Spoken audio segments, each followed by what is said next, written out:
Well, Jordan, thanks very much, and welcome to Chapel Hill, where about 30 minutes ago the bottom was falling out, and everybody at Kenan Stadium was truly dancing in the rain on a Carolina Blue Saturday.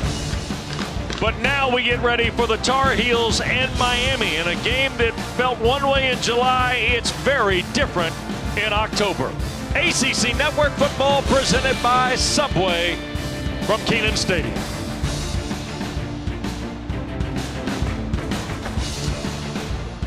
With Roddy Jones, Wes Durham, we welcome you to our coverage from Kenan Stadium here in Chapel Hill. 25th meeting all time between the Tar Heels and the Canes. Alex Chappell in just a moment. But I'm serious. What this was in July feels very different now in October, Roddy. It certainly was. When we were talking at the ACC Media Day, everybody had October 16th circled as maybe the Coastal Division Championship game, but both of these teams off to tough starts. The difference is one of them still controls their destiny. The Miami Hurricanes win out. They will be in Charlotte, but it would start today against Carolina. Well, and the storyline for Miami has been the change at quarterback. D'Eriq King is on the shelf for the rest of the year. He'll have shoulder surgery. And now all of a sudden, here's a Connecticut youngster named Tyler Van Dyke, who you saw a week ago Thursday against Virginia. Yeah, sure did. And he really grew in that game against Virginia. He got a lot of experience in the spring with D'Eriq King being out, recovering from the ACL injury. He's a big, strong quarterback that can throw the ball all over the field. But what you saw last week, especially in the second half, was growth. We'll see if that can continue today. Well, when you talk about the Tar Heels, it's easy to go offense, but really the story for Carolina may be on defense, and not the guy who broke Lawrence Taylor's record for sacks. We're going to talk about a nose guard. Vohasek. Yeah, it's Raymond Vohasek. It's maybe the first time in the history of the network we open up talking about the nose guard. But when you talk about Vohasek in the middle, that's one of those places that I think North Carolina could have a big advantage. Ja'Kai Clark on the other side is starting for the first time on the road at center for Miami, and he's going to be up against a big, strong, powerful nose tackle like Raymond Vohasek that doesn't get the credit that he deserves being in the middle of that All defense. right, so we'll keep an eye on that matchup. Alex, you join us from the sidelines, and while expectations may be one way in July, they're very different in October, and maybe a little bit of pressure for quarterback Sam Howell. Hey there, Wes and Roddy. Yeah, you can say that again, but just as this weather is turning around here today, the Tar Heels are looking to turn their season around. And when I talked to Sam Howell, he said nobody on this team expected us to be 3-3, but we can't let our record define us, and it starts with this game against Miami. It will test where we are mentally. He said they had player-run meetings, shared their thoughts as they all look to be on the same page. As for Miami, and as you all talked about, they're turning to their young quarterback in Tyler Van Dyke. Cameron Harris told me, we have all the confidence in the world. You saw what he did against Virginia in that second half and how our offense started to click. Well, Tyler Van Dyke and the Canes fell 30-28 when Borealis missed a 33-yard field goal at the Horn. Carolina led 10-0 here last Saturday against Florida State, only to fall 35-25. So the finality and this season, it's all kind of set in now for really both these schools. Miami won the toss. Carolina will receive after the Canes defer. The Tar Heels going with the all blue, the addition of the blue breeches today for Mack Brown's team against Miami in all white. And there is the head coach of the Tar Heels at 70 years of age from Cookeville, Tennessee.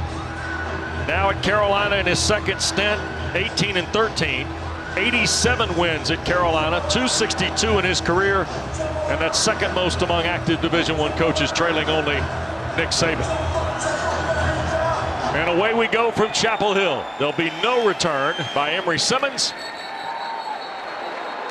And here comes the junior from Indian Trail, North Carolina, and the preseason player of the year in the ACC, and that's Sam Howell, Roddy. Yeah, and I think Sam Howell over the course of this season obviously has not had the type of year that he did a year ago. Some of that I think has to do with the fact that he's trying to compensate for a lot of what around him is missing.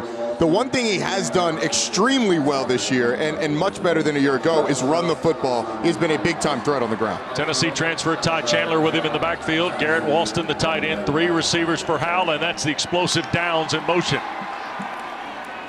Chandler off the right side, and Ty Chandler almost 5 on first down before Tyreek Stevenson the stop, Alex. Bolden for Miami on the attack. 5 on the play. Second and 5 for North. We're all mic'd up now. So second down and 5. after the run by Chandler starts the ball game. Howell to throw for the first time. Downs the catch and hit right away, shy of the first down. Big lick by TeCorey Couch. Alex, let's check with you. Number 23 on your tackle for Miami.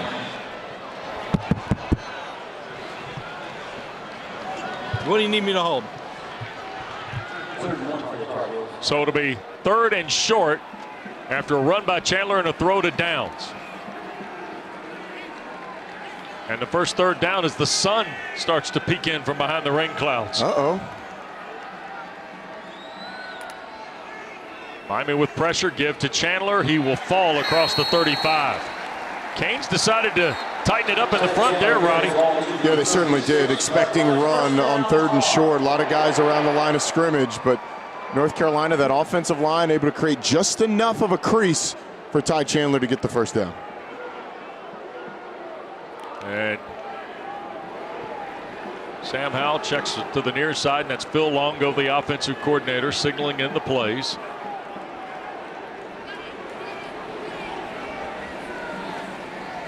That's Kamari Morales, the tight end, in motion.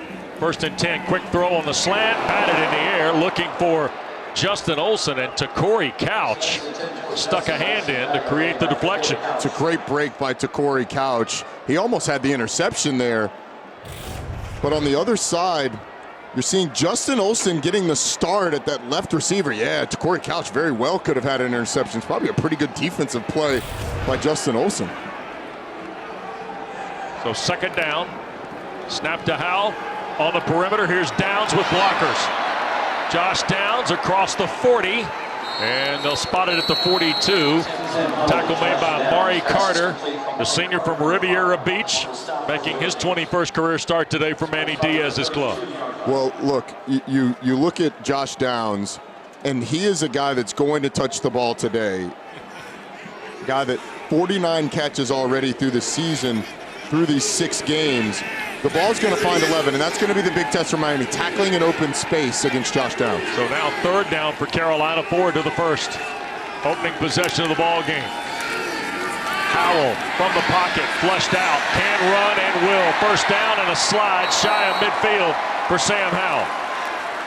He's Carolina's 2nd leading rusher, but he trails Ty Chandler by less than 100 yards on the season. Well, the thing that he does so well this year in particular is when he moves up in the pocket and can take off straight ahead, he is incredibly dangerous. Not only that, when he gets in the open field, hard to tackle. He's sort of a big-bodied guy, not super large, but thick when he gets out in the open field with a little bit of speed. 1st down and 10. Here's the give, and Chandler picks, bobs, weaves, open field, Ty Chandler inside the 15, touchdown Carolina.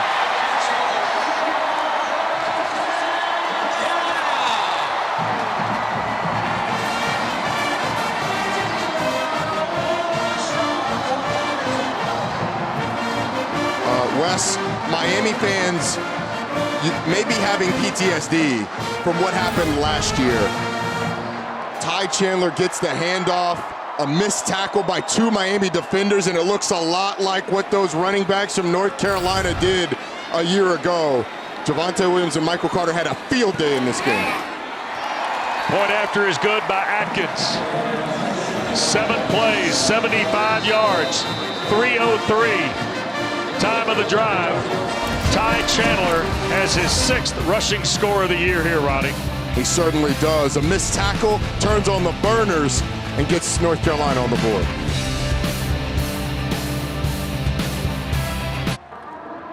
Well, off and running in Chapel Hill now. Ty Chandler 51 yards to make it 7-0 on 7 snaps from the Tar Heel offense. And now it's Tyler Van Dyke's turn.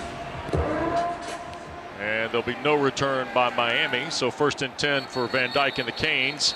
Off their 25, but Roddy, back to the run here by Chandler. Yeah, when you see this run, you're going to see the safety down to the bottom of your screen in the corner. Bubba Bolden and TeCorey Couch both have a shot at Ty Chandler in the hole. He slips inside of both of those guys and then just outruns the backside safety to the end zone, has a shot, swipes at legs, can't make the tackle. It's a great run by Ty Chandler. Great job having something for the unblocked defender.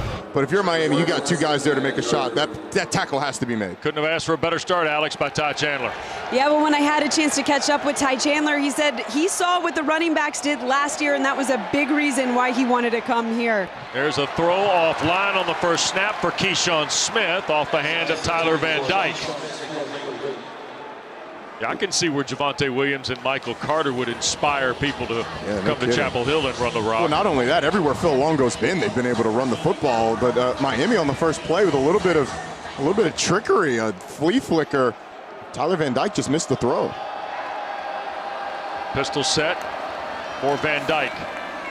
Harris left side, not a lot there. Carolina rallying to the ball. Miles Murphy the stop. Now remember, Roddy told you about this matchup that we're presented here today with Ray Vahasek, 51, the nose tackle for Carolina, and Ja'Kai Clark, the center, making his first start on the road. There's big Vahasek out of McHenry, Illinois.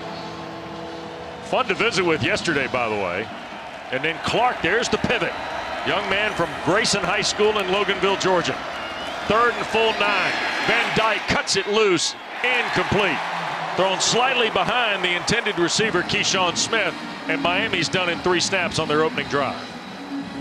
Yeah, they tried the trick play to start. You don't get much off the run on 2nd down, and then on that one, again, I think Tyler Van Dyke just missed the throw. Not sure if it got tipped or something. It came out of his hand just flat. Underthrows it, and Miami has to punt. 4th best punt returner in the ACC, 10th nationally is Josh Downs. May have to start asking the question what he doesn't do. Here is Lou Hedley, the Aussie. Serious candidate for the Ray Guy Award, by the way. 2nd in the ACC, 19th nationally. He is 4th in the country in net. And we got a penalty as Hedley drills it. I think delay on Miami. Canes were moving people around here.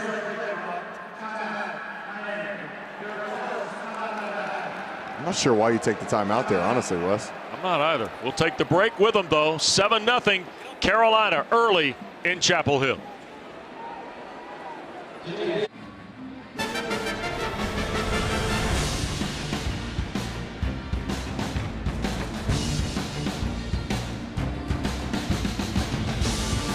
(7-0) North Carolina in Chapel Hill. Almost 4 minutes gone first period with Alex Chappell, Roddy Jones, Wes Durham. Game 1 of our ACC Network doubleheader.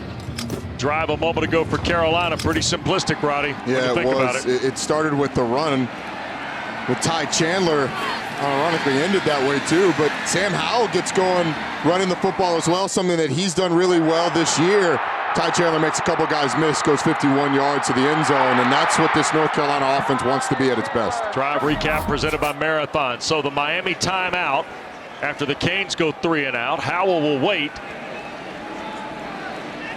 As here is Lou Hedley to punt it again. Tar Heels came within a whisker and forced maybe one off the side of the foot.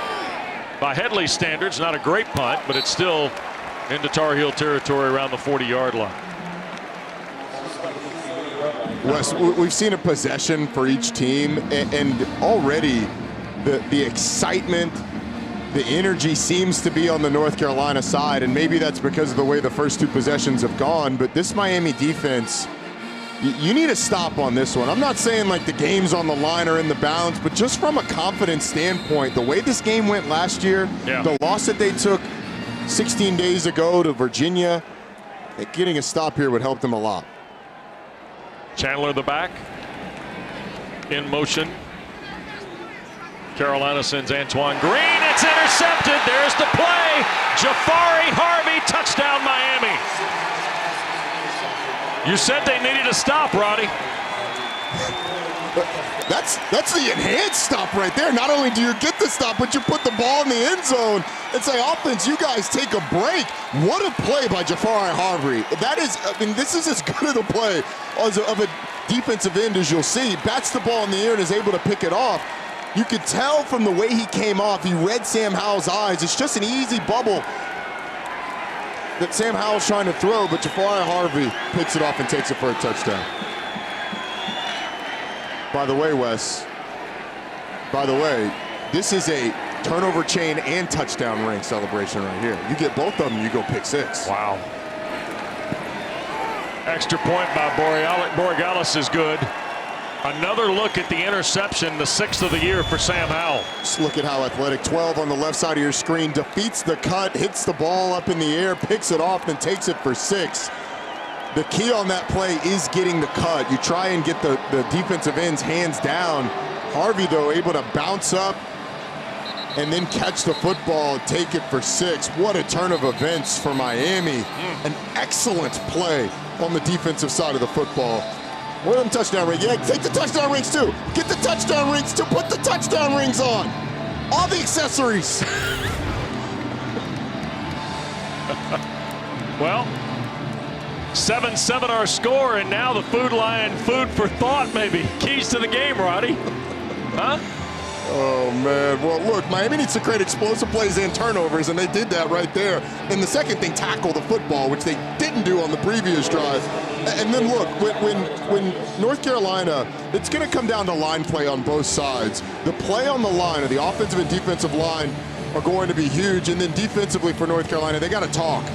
The communication on the back end has let them down time and time again. They've had a busted coverage in basically every game the last 3 times they've taken the field. So they've got to communicate on defense and make sure they don't bust those coverages. And after a 10-0 lead last week and a 10-point loss, they had a 7-0 lead, a 3 and out, thought they were getting the ball back. They did, and on the first play, Miami ties it on the pick 6.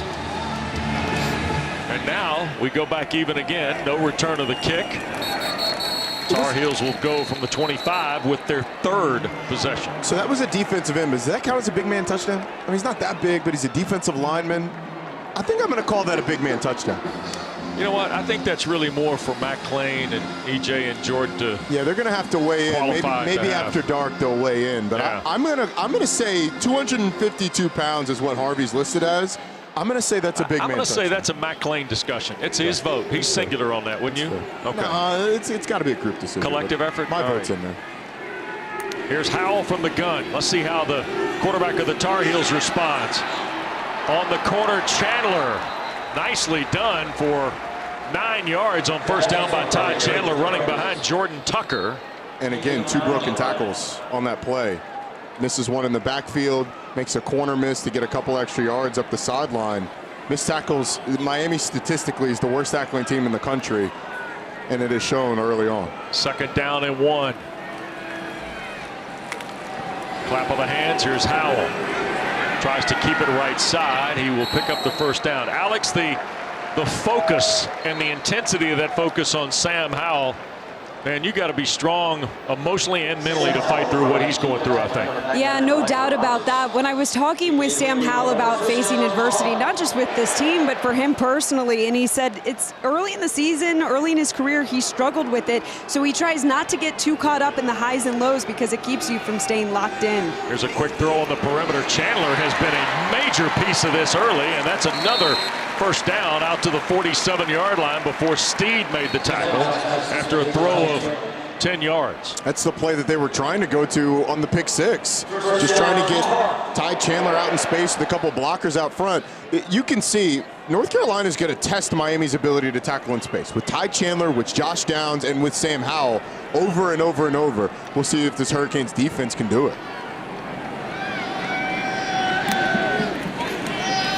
Quick throw. Downs made one miss and will fight inside the 45 toward another first down before Williams finally falls on top of him.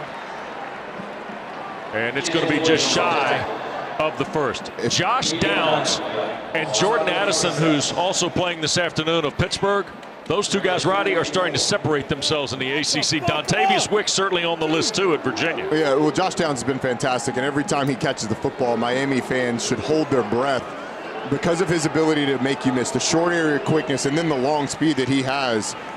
Every time he touches the ball, it is get your popcorn ready. DJ Jones, sophomore running back to spell Chandler, and Miami rallies to the football nicely that time. DeAndre Johnson, the transfer and defensive end from Tennessee, was the first guy to get to DJ Jones. There is Downs. I don't know what stat I like better. the at least 8 catches in every game or at least 1 touchdown in every game? I think it has to be the touchdowns, right? I mean, you're performing like that. He has been incredible, and he's done it in different ways. He's done it deep passes, the diving catch against Virginia. He's caught passes in the flat and taken it for touchdowns. Howell on 3rd and 2. Carolina to throw. Slant route. You know who. Breaking free. Josh Downs. Touchdown, Carolina.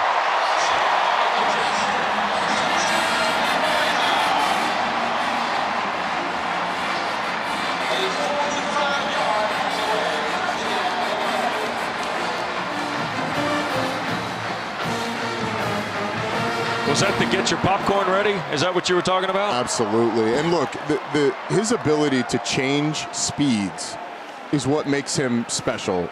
Change of direction, change of speed. It's a little wide receiver angle route. Once he catches it and has a seam, it's game over. 45 yards, Roddy. Just watch this route. Coming off the line of scrimmage, pauses a little bit, comes back in, catches the football, splits the defense, and ends up in the end zone. Josh Downs is must-see TV.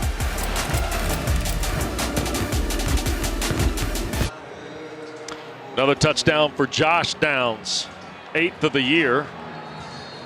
And Downs already putting an afternoon together, and so is Sam Howell, who's now thrown another touchdown in his 32nd career game. There will be no return by Miami. Canes will scrimmage it on schedule from the 25, Roddy, back to the touchdown catch. Yeah, you're going to see a bunch concept to the top, and watch Downs. He's on the inside. He's just going to hesitate, a little step out, gets the defender to step outside, and then it's just not even fair once he gets the ball in his hands, running away from that Miami secondary. Let's take another look at it from the other side and watch Sam Howell's delivery. He's got a clean pocket to throw from, which is all he needs. Both of these guys, just a little bit of space. Gervin Hall drew the assignment of covering Downs on that one. And look, you got to bracket him. You got to have a safety over the top, somebody underneath, because number 11 is going to be able to win all day on those. So Howell to Downs, 14-7, Carolina back in front. Cameron Harris gets the start on the drive and runs up into Tamon Fox's tackle. Tell you what, Fox makes his 42nd start today for Mack Brown. Grad student from Lawrenceville, Georgia, who in his last 2 games has had 7 tackles, a sack, and a tackle for loss and a half on that. Meanwhile, Tyler Van Dyke's got to sort it out here. Gives to Harris, big collision in the backfield. Flag goes down as Harris is able to grind out to the 28 before Giovanni Biggers is involved. Personal foul, illegal hands to the face. Defense, number 8, 15-yard penalty from the end of the run. First down. Myles Murphy gives Miami a fresh set of downs. Yeah, Myles Murphy's the one that almost blew this play up in the backfield. Looks like he took DJ Scaife for a ride there, but ends up he had his hands in the face of Scaife as he pushed him back into the mesh. And they're bringing the monitor out. The previous play is under further review. Okay, Roddy. Huh. So Dwayne Haight is the referee, and he is over with Peter Voss now on the headset. Trying to figure out what this is for. I mean, there is a little bit of a dip of the head at the end by Giovanni Biggers, so maybe they're looking at targeting, and the fact that Miami was going so fast that the replay official likely wanted to stop this. This one's going to be an interesting one. So the question with targeting, obviously you have the two different types. Is he a defenseless player? The answer to that is no when you're a runner. Right. So it has to be an attack with the crown of the helmet. And then an indicator. And it doesn't matter where he gets hit. It does not matter where the runner gets hit. If you attack with the crown of the helmet, that is targeting. And I think they may get Biggers here. He lowers the helmet. Now, there isn't the launch, so the question is, does it clear for an indicator? But he clearly lowers his head and strikes with the crown of his helmet. And this is the part of targeting that's there to protect the defender from himself, to keep your head up, see what you hit. Okay. Because you lower your head like that, and it is a safety issue. Because you know the person at home is saying, wait a second, he doesn't hit the other guy's helmet, he hits his shoulder. Right, and it's about protecting both sides. This one is about protecting the defender from himself. And so, you know, I think this is 50-50, but based on whether or not they feel like there's an indicator there. Right. But I can see it both ways. I can see them saying that hey, there is the indicator because of the lowering of the head, clearly strikes with the crown of the helmet. If you were to pin my feet down, I would say this probably goes the way of targeting, but right. And that's like 51-49 for me. So Dwayne Haight will tell us about it. After further review, there is no foul for targeting by number 27. He may remain in the game. First down. All right. There you go. So I like that call, because what Giovanni Biggers did is a part of football. Now you again want to protect him from himself. Sure. But because he hits the shoulder, I'm guessing there's no indicator involved in that. There's no launch. There's no attack, and so he gets to remain in the game. That's how it should work, you know? Yeah. Ball at the 43. Remember the penalty on Murphy set up that play. Here's the throw on the perimeter. Miami making the move, and this is Keyshawn Smith, who's been active early. You know, they've kind of been waiting on Smith, the young freshman from San Diego, a COVID freshman, I should say. A year ago, played in 8 games, had a couple of catches. That's a 13-yard play for the Canes. He had 13 catches coming into today. Here's a toss. Harris trying to get to the perimeter and taken out of the air by Trey Morrison. I like the hurdle more than I do the hit. I mean, as a running back, you know, you know you're going to take the hit, but watch the hurdle. Here's the athletic play. As a running back, goes up over the top, and he knows he's going to take the hit. That's fine. You take hits every play. It's exciting for Trey Morrison because you hit a guy out of the air, but he still hurdled it, man. Second down. They got a free play. Sure do. Flags down. Van Dyke going to sail it out of bounds. And a pass interference. There are flags on the field.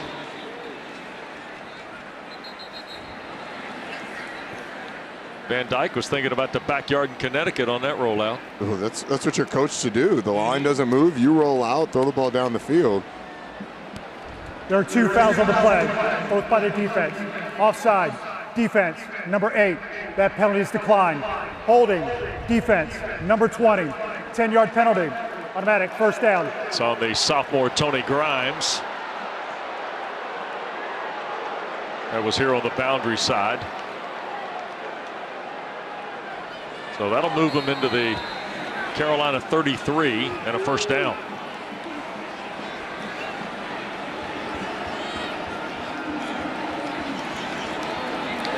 Van Dyke, play fake to Harris. Plenty of time now, going to cut it loose and throw it out of the back of the end zone. It looked like Smith was the intended receiver, and a flag has come down again. Personal foul, roughing the passer. Defense, number 25, 15-yard penalty, first down. Mack Brown is not happy at all with any of this. It's on Kamen Rucker. Let's take a look at it. So Van Dyke, play action, he has all the time in the world. That's not roughing the passer. No. It's not roughing the passer at all. He doesn't go high, he doesn't hit him. Tyler Van, I mean, he's trying to slow up. What's he supposed to do? Like, dive and roll out of the way? I mean, come on. First and 10 to the 18. That's Mallory, the tight end, in motion. Quick hitter. Try to get it to Harris. Tar Heels rally. Jeremiah Gimmel, the veteran linebacker, makes the stop. 3 huge penalties on this drive for Miami, benefiting Miami, has kept this drive going. The hands to the face, which was a good call. The holding, good call. That roughing the passer, that's a brutal call. Mack Brown should be upset about that. But the penalties are really what's kept this Miami drive going. I can't remember more than a handful of positive plays for Miami on this drive. Knighton has come in, the Rooster. Jalen Knighton for the first time. He'll try and get to the edge, and he'll be stopped back near the 18-yard line. Tamari Fox and Roddy's guy, Ray Bahasic. He sets up a 3rd and long. Miami in a situation where they have to respond. This Miami defense has struggled stopping North Carolina on offense. Tell you what, when they've gotten down in this area, the corner route to the slot has been a big play that he's felt comfortable with, but it looks like you're going to get one-on-one to the bottom. North Carolina showing pressure. 5 minutes and change now to play in this first quarter.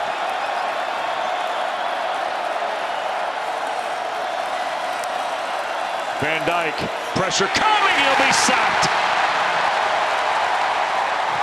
Put another one down for Tamon Fox.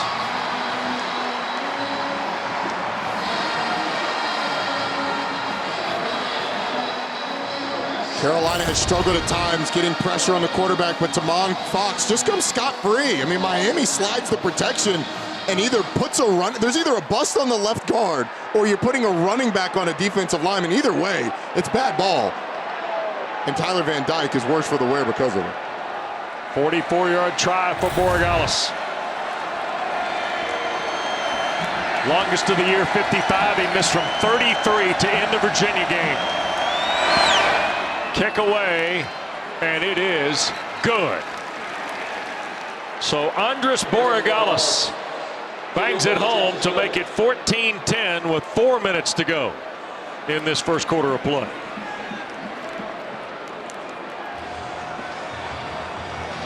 And Manny Diaz excited about where his team is.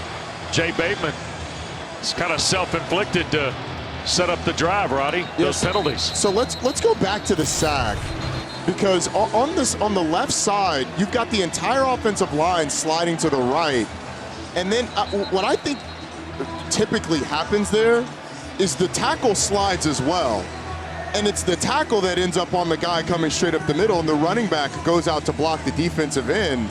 Putting a running back on a defensive lineman that's lined up in that position is just a really hard block and a big ask, especially when you've got Jalen Knighton in the backfield.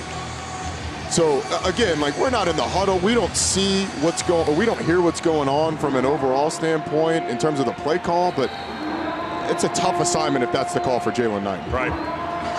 So Miami, who would have preferred a touchdown, settles for the field goal because Carolina's had it 3 times, and twice they've exploded to the end zone. One on a Chandler run, another on a touchdown pass from Howell to Downs. There'll be no return here by Conley. And the Tar Heels will scrimmage off their 25-yard line. Just getting started on ACC Network tonight. Good crowd expected at Alumni Stadium, Chestnut Hill. A little fall crisp in the air, Roddy. Number 22, NC State, and Boston College. A win by the Wolfpack would make them 5-1 for the second time. The other time being 2018. Boston College has lost 21 straight to Associated Press ranked teams. Do you remember their last win? So the red bandana game against what? USC or Florida Southern State? California. USC, you are exactly right. DJ Jones, the running back for Howell. Quick throw, Downs on the perimeter. Trying to shake, spin, and a really good play in the Miami secondary by James Williams. James Williams is a true freshman who is dropping more talent on the ground as he walks than most guys in this league will ever have. That's a great tackle in the open field. Got to see him on the field pregame, and he's massive, Wes. He looks like an outside linebacker. Look like he could have touched the hash to the sideline with those arms, too. He was number 32 in the ESPN 300, and Howell airmails one over Downs that time. It was closer to Kareem Kitchens, another young guy in that Miami secondary. That's going to be a theme. We're going to see a lot of young guys as North Carolina's deciding to go tempo. This is a huge stop for Miami. If you're looking for Josh Downs, he's second from the bottom. See number 11 looking towards the sideline. That's Garrett Walston, the tight end, in the slot to the top. Miami's running Gervin Hall back over to Downs at the bottom. Looks like they're going to go man-to-man to get the matchup that they want. 10 on the play clock for Howell. Cuts it loose and off the hands of the intended receiver, DJ Jones.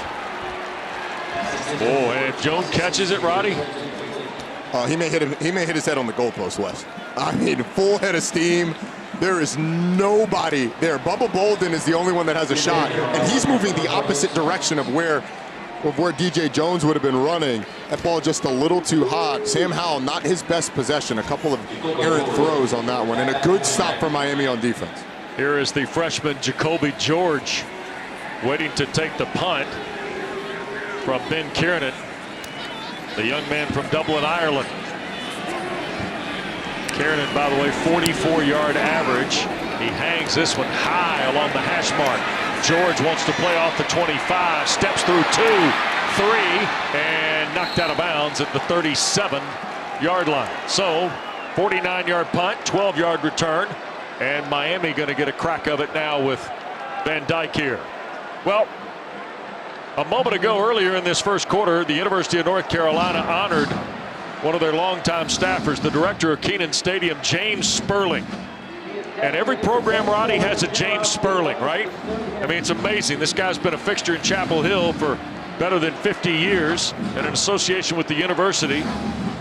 And earlier this week, Director of Athletics Bubba Cunningham and the athletics board decided to name the West Concourse here at Kenan Stadium after James Sperling. And our congratulations to James Sperling. What an honor. Yep. Throw on the perimeter. Keyshawn Smith pulled down in space by Conley. I tell you what, you flip on the film and you watch teams throw smoke screens or bubble screens. You throw them to number 0 side and they're not going very far. Right. He has been all over it, plays those as well as anybody in the conference at the point of attack, and you saw it there. Yep. Jalen Knight back in the ball game for 2nd and 11.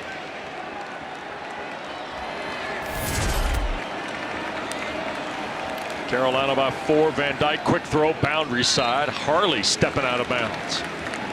With Mike Harley's 148th career catch. He has been at Miami a while. Certainly has, and he's a guy that's really grown over his career, and this is a big 3rd down for Miami. All of them are big when you're up against an offense like Carolina, but they go empty. They're trying to give Tyler Van Dyke a little bit better read. They outnumber Carolina down to the bottom of your screen with 4 players down. Carolina's only got 3. Jeremiah Gemmel coming out now. Here's a throw and offline for Smith.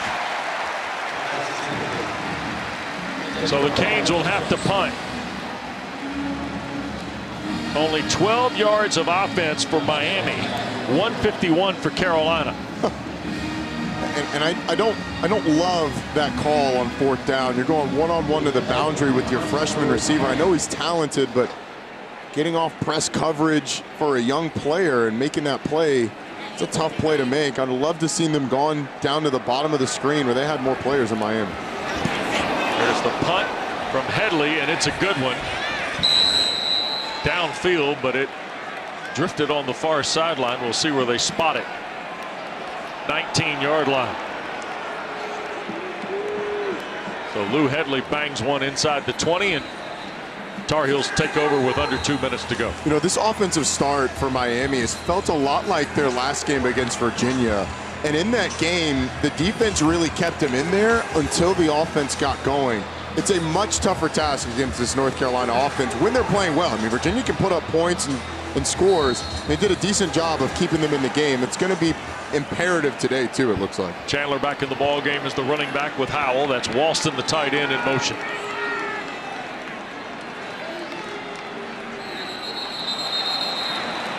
Procedure on Carolina.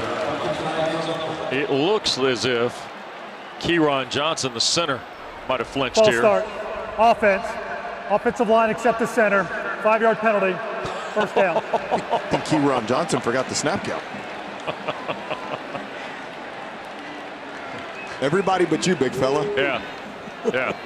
Everybody except Keyron moved. But really it was on Keyron because he didn't snap it. Yeah. It's been interesting with all the talk about Emory Simmons, Joffrey Brown coming into the year. Justin Olson has gotten the majority of the snaps opposite Antoine Green. Here is Sam Howell trying to break free again. A flag is thrown and Williams slings into the deck. At the 21. Let's see here. James Williams is a beast. Personal foul. Illegal hands to the face. Defense, number 17. 15-yard penalty from the end of the run. First down. Wayman Steed, the will linebacker. You're going to see 17 coming right up the middle as he's trying to get off. Yeah, the hands to the face there. But Sam, you got to slide, Sam Howell. Get down, man. I mean, this is a guy that's very important to this team. Right now, slide, but instead it's James Williams who ropes him around the shoulders. We'll call it the shoulders, and throws him down. Right. You got to slide. You got to slide, Sam. Slide. Howell to Downs again on the perimeter. Oh, nice open field tackle again. Cameron Kitchens has played that well a couple times already in this first half. Yeah, the freshmen have played the best in the secondary for Miami so far. James Williams been all over the place, Cameron Kitchens, and that's why you see them standing next to each other in the secondary. There was a lot of talk by Manny Diaz about playing some of these younger guys. You see just closing the gap, throwing down Downs. Playing the younger guys because they are more talented. They may make some mistakes, but you've seen the talent. Second down 9. Howell flush from the pocket to his right. Makes a move and will get the first down. There's your slide, Roddy, at the 46 1/3 for a first down. Look, you get thrown down one time, you're like, okay, let's start making some business decisions now. The business decision that he makes first and foremost, the line up front does a decent job of handling the stunt, but he sees the open field and he gets positive gain. It's an excellent job by Sam Howell. Miami again trying to pressure Carolina. Chandler fighting through on the run. Will pick up 9. 8 for sure to the Miami 46-yard line. Miami had a tough time, sorry Wes, had a tough time playing that concept a year ago. Manny Diaz told us, look, we didn't play counter well last year, and they were a great counter team. We didn't play outside zone well, they were a great outside zone team. Well, that was counter, and there was a ton of space in front of Ty Chandler. This is the final play of the period, Roddy. Interesting 15 minutes to start here in Chapel Hill, huh? Very fascinating. It's been a little sloppy, a little explosive, seen some mistakes. That's kind of what we expected. Yep. The rain stopped about 15 minutes before kickoff. Carolina's rained a big play. Jafari Harvey's had one for Miami. Second quarter is next. Presented by Subway. This is ACC football.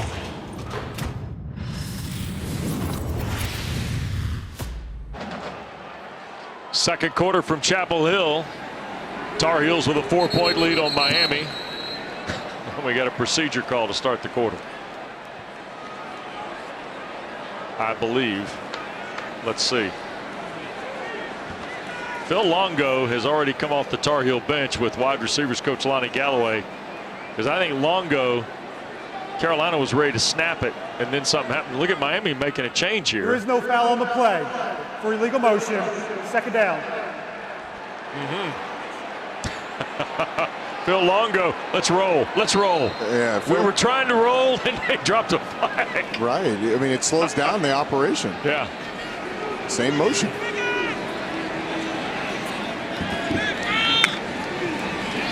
Play fake Howell. Pressure coming. In trouble. Evades the rush. Gets a block. First down. To the 34 goes Sam Howell.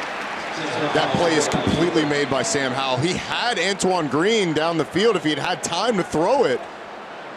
But the pressure gets to him quickly, and he's got to run. And what a fantastic run by Sam Howell. I mean, his ability to escape and get out.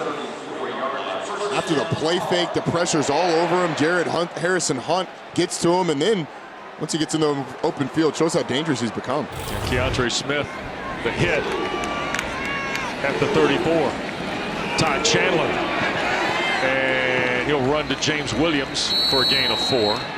Second down and 6 coming up. The second quarter, well, it's not been Carolina's best, Roddy. Outscored 69-30 in quarter 2 this year. Wow. And look, that's sort of the fast start part of it, maintaining those fast starts. And a lot of that's going to be keeping this defensive line off of Sam Howell. Yep. That's Downs in motion. Chandler trying to slide to the perimeter. Boy, Miami handled that well. Smith, a big play to limit Ty Chandler. Third down is next. North Carolina's been a really good third and medium team, converting over 70% of their third and 4 to 6 during the year. This is a place where they love to go to Josh Downs. Carolina's already got 116 yards of rushing. 51 on one pop will help. That's with true. that. Yep, you're right. Third down here and 5. Josh Downs in the back of the stack to the bottom. Here's Howell. Downs on the slant. First down to the 20. Tackled by Kitchens, who's shaken up on the play. Roddy, 11 makes it look really easy. For injury. Timeout. We'll take a break as they tend to Kitchens, who is shaken up, making the tackle of Downs. First and 10 for Carolina at the red zone line when we come back. Cameron Kitchens walked off the field, now being taken to the tent to be attended to. We'll keep you updated on whether or not he comes back. But let's go back and look at that conversion. Look to the bottom of your screen. Josh Downs just eases off the line of scrimmage, and then when he knows and feels Sam Howell's ready to throw the ball, makes the break. It's pitch and catch. It's easy first down for North Carolina. Tar Heels set up at the 20. Leading by 4 early period 2 at Kenan Stadium. And DJ Jones can't get started on the run. Well done by Wayman Steed, the linebacker, to get his arms around Jones for just a yard. Roddy, how much of that do you think in Phil Longo's book is to set up something else? The layer, kind of that delay run. You know, you come back and then you'll go wider in some cases, right? Yeah, a lot of what they do sort of gives you the option to go in, go out, and it sets up other stuff. Here's Howell. He's keeping it this time inside the 15. Kept his feet inside the 10. Rolls to a first and goal at the Miami 6.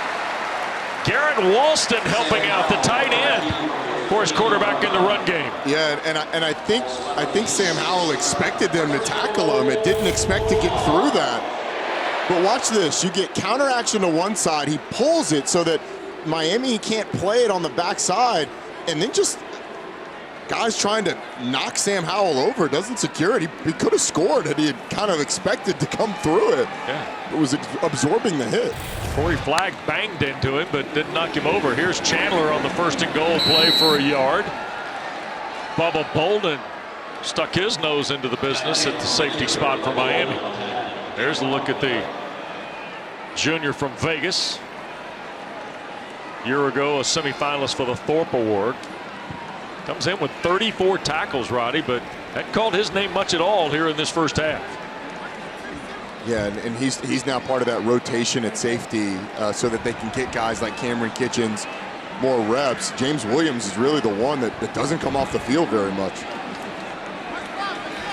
Here's Howell, second and goal from the 6. 4 minutes gone, period 2. Howell, Downs came back to it rather than continuing to the corner. Incomplete. Yeah, it's just two guys not being on the same page. Downs reads that he doesn't have the defender stacked. So watch this. Downs is reading that I don't quite have it going out, so I'm going to come back in. Sam Howell read that as, hey, you got to step on Gervin Hall, so keep going. Just quarterback receiver not being on the same page. So third and goal, what do you like here? Josh Downs, he's in the slot to the top on the hash. He's got one-on-one, you're likely going there. Miami moved, I believe. Jonathan Ford.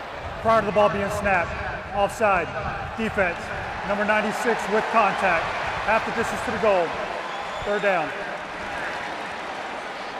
It's the with contact part that makes you blow it dead. 96 on the right side of your screen.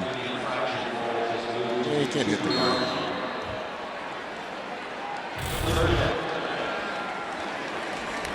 Now, if you care, Howell threw right. That was where Antoine Green was, by the way.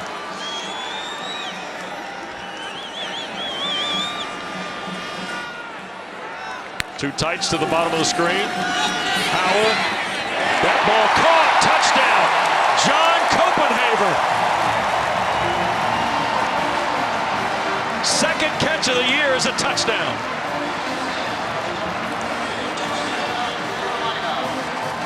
At some point today, we will likely call the names of 4 North Carolina tight ends. Copenhaver, as you said, his second catch of the season, the least likely to get in the end zone of those 3, but executes extremely well on the play action, slips out into the flat and catches a touchdown pass. 13 plays, 81 yards, 6:04 the time of the drive. The point is good. And a new score in Chapel Hill, Roddy. Well, it was Sam Howell and Josh Downs that got them down there, but it's Copenhaver in the flats, getting outside the Miami defense, securing the catch and getting in the end zone to give Carolina the 21-10 lead.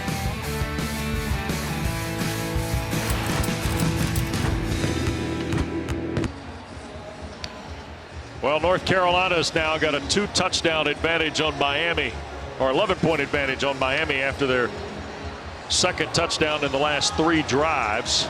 And a moment ago, one of the great Tar Heel offensive linemen of all time, Harris Barton, honored here on campus by the National Football Foundation and College Hall of Fame. He'll be formally inducted in December out in Las Vegas. He joins a list of Tar Heel legends who have received the honor from the National Football Foundation. You see the first team All-American 1986. ACC's most outstanding lineman. Don't forget the Super Bowl championships with Joe Montana and the 49er teams as well in the resume of Harris Barton, and he is downstairs with Alex Chappell. Thanks, Wes and Roddy. And Harris, thank you so much for your time. Congratulations. What a special day and what an honor to be inducted into the College Football Hall of Fame. How do you put it into words? You don't. You know, you just I'm humbled and blessed, and thank God I got a chance to have my family here to watch it, and my wife, kids, and all my high school buddies, my college buddies. It's just an amazing experience, really is. When you think about your playing career here, in what ways did that set just such a strong foundation for the incredible career you had in San Francisco? Well, when I came here, this was known as an offensive line school. They had a lot of great offensive linemen that had come here. Had a great coach in John Matsko, who taught me how to play the game.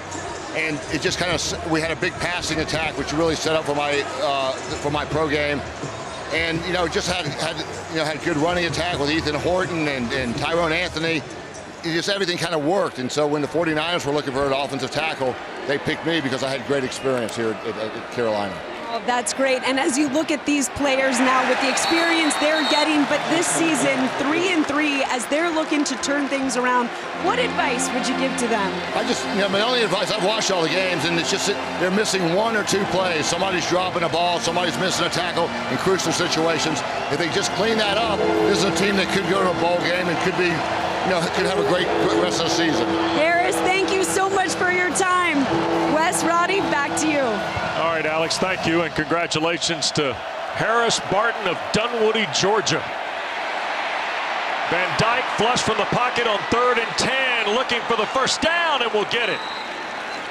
Roddy, you saw him make a big run on 3rd down, or 4th down, I guess, a week ago Thursday. He does it on 3rd down here. Yeah, he's a guy that is not a quick runner, but he is fast when he gets in the open field. A lot of room on that right side, and he took advantage of it. So Miami keeps the drive alive. Van Dyke got 11. It's their first 3rd down conversion of the day. You see the discrepancy in total offense here in this first half. Van Dyke on a play fake, into traffic, intercepted Cedric Gray.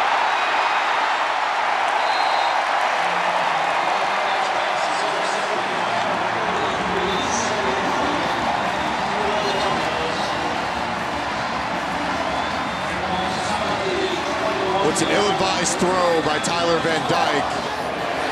A really nice play on the back end on the ricochet of catching it by Cedric Gray. Looked like Van Dyke was reading this, and the defender's draped all over his intended receiver, and you don't think as a quarterback, hey, this could get popped up in the air, but you're throwing it into traffic. There's nowhere to throw that ball, and I believe it was Tony Grimes that ends up making the play, and he's all over Charleston Rambo, knocks it down, knocks it up, actually, into the hands of Cedric Gray. Big momentum play for North Carolina. Now Howell And the Tar Heels trying to add to the lead.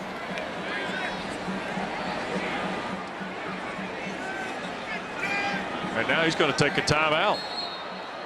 Sam Howell with 4 on the play clock. We'll take it with him in Chapel Hill. Big play by Cedric Gray. Carolina by 11.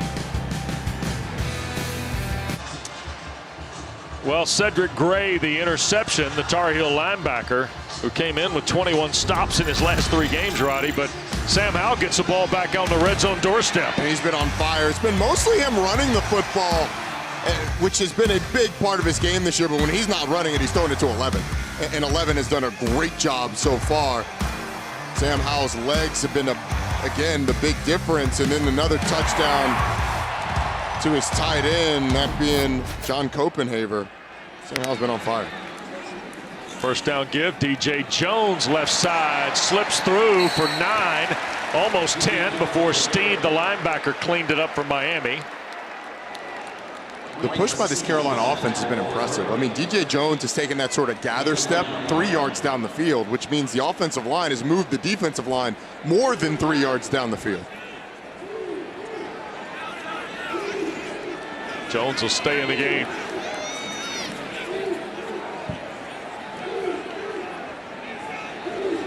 Second. Here's the give to Jones. And I think, does he have enough for the first down? James Williams collided with him. And Wayne Height says yes. 1st and 10. Carolina can get another first down without a touchdown.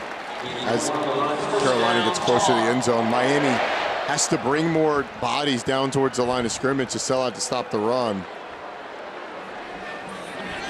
Downs will come out, the tight end Walston.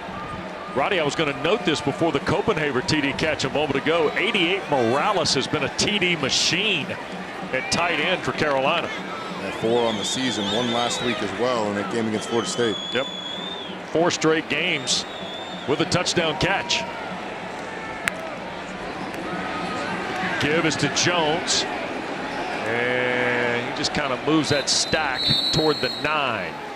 A couple of yards for DJ Jones, who had a career high 11 for 60 against Florida State.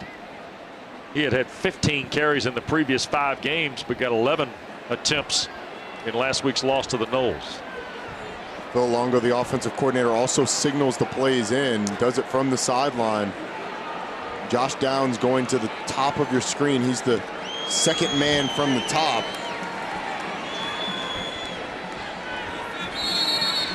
And the whistle blows here. I think it's on Miami.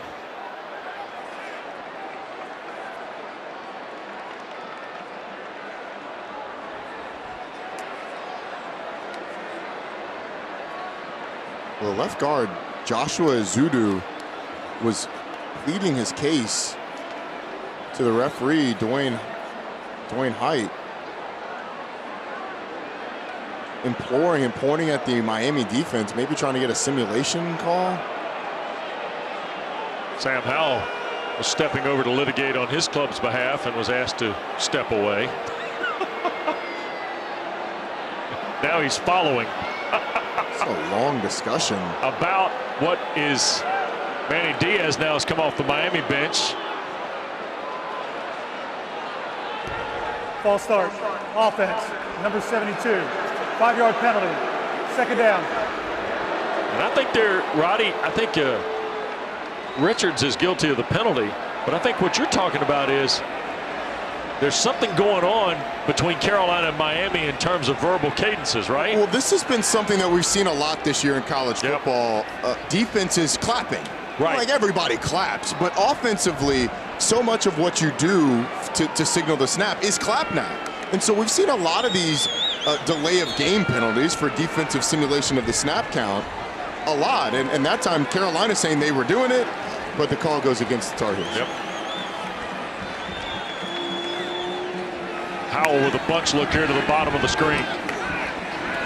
Moves in the pocket now, has to buy time. Backline end zone. Morales was the guy, but broken up on the way there by DJ Ivey. It wasn't broken up. It was dropped. That's a dropped interception. And Miami had, as Manny Diaz had, 4 chances last week at interceptions. 2 of them in the end zone, right through the hands of Miami receivers. One ended up in Dontavian Wicks' hands. Yeah. But Miami needs to execute in those situations. You have an opportunity for an interception, come down with it. So now 3rd down. A weird formation. Yeah, no kidding. Now they put Simmons and Downs to the left. Here's Downs looking for blockers, and a great tackle by Williams to square Downs at the 12. That's a heck of a play by the freshman. Well, and that's a sign that he's been in his playbook. He's been in the game plan, because that little fake bubble jailbreak screen is something that North Carolina loves to do. He gets the read on it and absolutely flies from the secondary. It's a fantastic play by the freshman, and one of those plays that you only make if you've been in your game plan.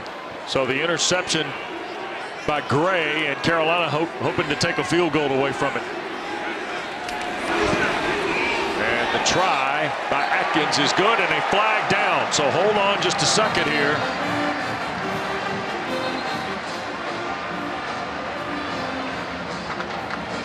What a sloppy game so far. Yeah. Personal foul. Roughing the kicker. Defense. Number 0. Half the distance to the goal. Automatic. First down. So don't mark it yet. Tell Major Y to turn the band down. He just sang the man's praises, James Williams, but a little too aggressive, it looks like. Oh, he gets bumped into him by his teammate. Yeah, it looks worse than it ends up being. Sure. But it certainly is. I mean, that's contact with the kicker. That's a brutal turn for Miami. 2 guys running into each other. He falls into the kicker, and you get the roughing called. 1st and goal at the 6. Whole different dynamic now, Roddy. Yep, Josh Downs on the hash to the bottom of the screen.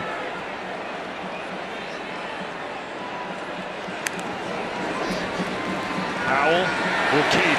Squeezes up the middle and trapped at the 4-yard line, and Keontre Smith the tackle. I got to be honest, we've seen Howell on almost called runs more than I thought we would here in the first half. Well, it's a big part of their offense now. Some of that because their inability to protect. It helps out the offensive line. I don't like the hits he's taking. That's the part of it I don't like. So down near the goal line, I don't love him carrying the football like that unless you got a sure walk in. 53 yards on 7 carries for the Tar Heel quarterback. That's Downs in motion. Chandler easily scores.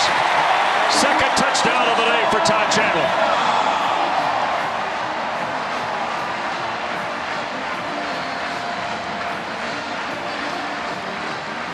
Penalty on Miami comes home to roost with 6:16 to play in the quarter. Yeah, it's the 2nd time you've had a penalty that's tough for Miami come back to haunt them.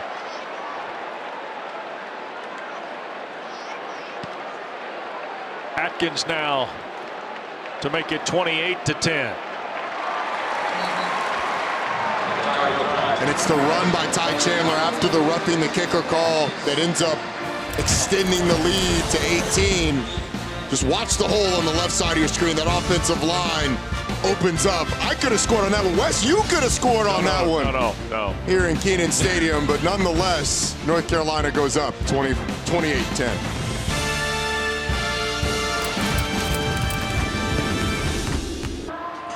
Well, Ty Chandler came into the ballgame with 5 scores. He gets his 2nd one of this first half a moment ago to make it 28-10. And Miami will watch it sail out of the end zone, and Canes will scrimmage from their 25-yard line. And so far, tough afternoon at the office for Van Dyke. Don't forget, Monday night, 7 o'clock Eastern, a new documentary, We're Number One, the story of the 1990 Atlantic Coast Conference football season debuts here on ACC Network. It takes you to the November showdown in Charlottesville between Georgia Tech and number 1 Virginia. Great game. And it capsules the rest of what was a transformative year in ACC football. Monday night, 7 o'clock on ACC Network, streaming live on the ESPN app. Scott Sisson. Youngster with the educated toe. There's the throw, and Rambo, the intended receiver, and Tony Grimes going to be flagged for the pass interference on the Oklahoma transfer, Charleston Rambo. Dwayne Haight with a visit coming up here.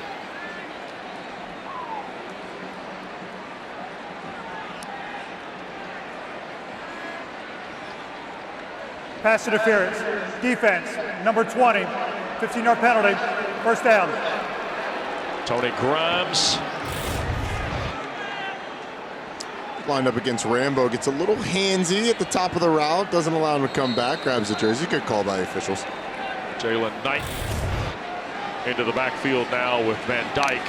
Miami runs their 18th play of the day, and it's Knight falling forward for a couple. Jeremiah Gemmel got enough of him to trip him up. Well, the struggle is real for Tyler Van Dyke today, Roddy. Yeah, it certainly is. Only 16 yards passing today for this Miami team and for Tyler Van Dyke. And they've tried to take shots, mostly on the first plays of drives. Saw the flea flicker to start the game. On the last drive, they took a shot early on, but not able to find any of those completions. Van Dyke cuts it loose. Restrepo the catch. Xavier Restrepo to the Carolina 39 and a first down. Wes, it was a similar type play, a corner route that got Tyler Van Dyke going against Virginia. He rips it to the corner, makes a big throw, and it sort of gets him going. See if that does it here. Little tempo action now by Manny Diaz's club. Another one to the end zone. Restrepo got tangled up. No flag on the play. And Carolina had Cedric Gray, the linebacker, stride for stride with Restrepo. It's a fantastic play by Cedric Gray. And you're up against a slot receiver in tempo. They catch you. You've got to defend it down the field. Keeps his poise, forces the incompletion. It's a good read, though, by Tyler Van Dyke. That is absolutely where you go with the football. Yep. So second in the full 10. Boy, Miami, who gets the ball to start second half, would love to have something on the board going to the locker room. And here is Knighton making a move and took a big lick, but a first down to the 28-yard line on a hit by Kyler McMichael. Jalen Knighton can absolutely fly in the game to try and provide some burst for this Miami offense. You get a look at the rooster. Here's Van Dyke, the throw, and breaking away is Keyshawn Smith inside the 10. A missed tackle by the Tar Heels. Gray saved the touchdown. McMichael got caught in between breaking it up and tackling Keyshawn Smith. Cedric Gray, though, he's been all over today. Touchdown saving tackle. Quick snap, Van Dyke looking for the end zone. Throwing for Rambo, incomplete. Grimes will be flagged again.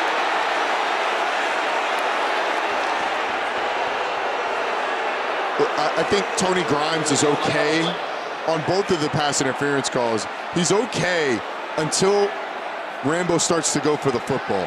That's when he continues to be handsy, turn hands off the receiver, go for the ball. But both of those times, just a little too handsy with the ball in the air.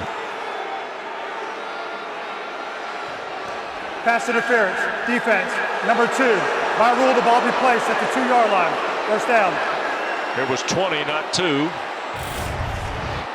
Not one of the numbers. And see, look, you're fine there, you're fine there. That's when you're not. Pulled him back, right? Well, yes, it's that left hand that kind of is wrapped around. It's not the end of it. It's the left hand that's wrapped around that doesn't allow him to get back to the football. High formation for Van Dyke. Little play fake. Rolls right, throws. Mallory cannot hang on. Gemmel got a hand in the passing lane, the linebacker. Gemmel got his whole body in the passing lane. He's just running to catch Mallory with his hands in the air, trying to recover. But like, that's a guy that's played a lot of football. He knows he's beat, raises his arm in the air towards the arms of Will Mallory and gets it in.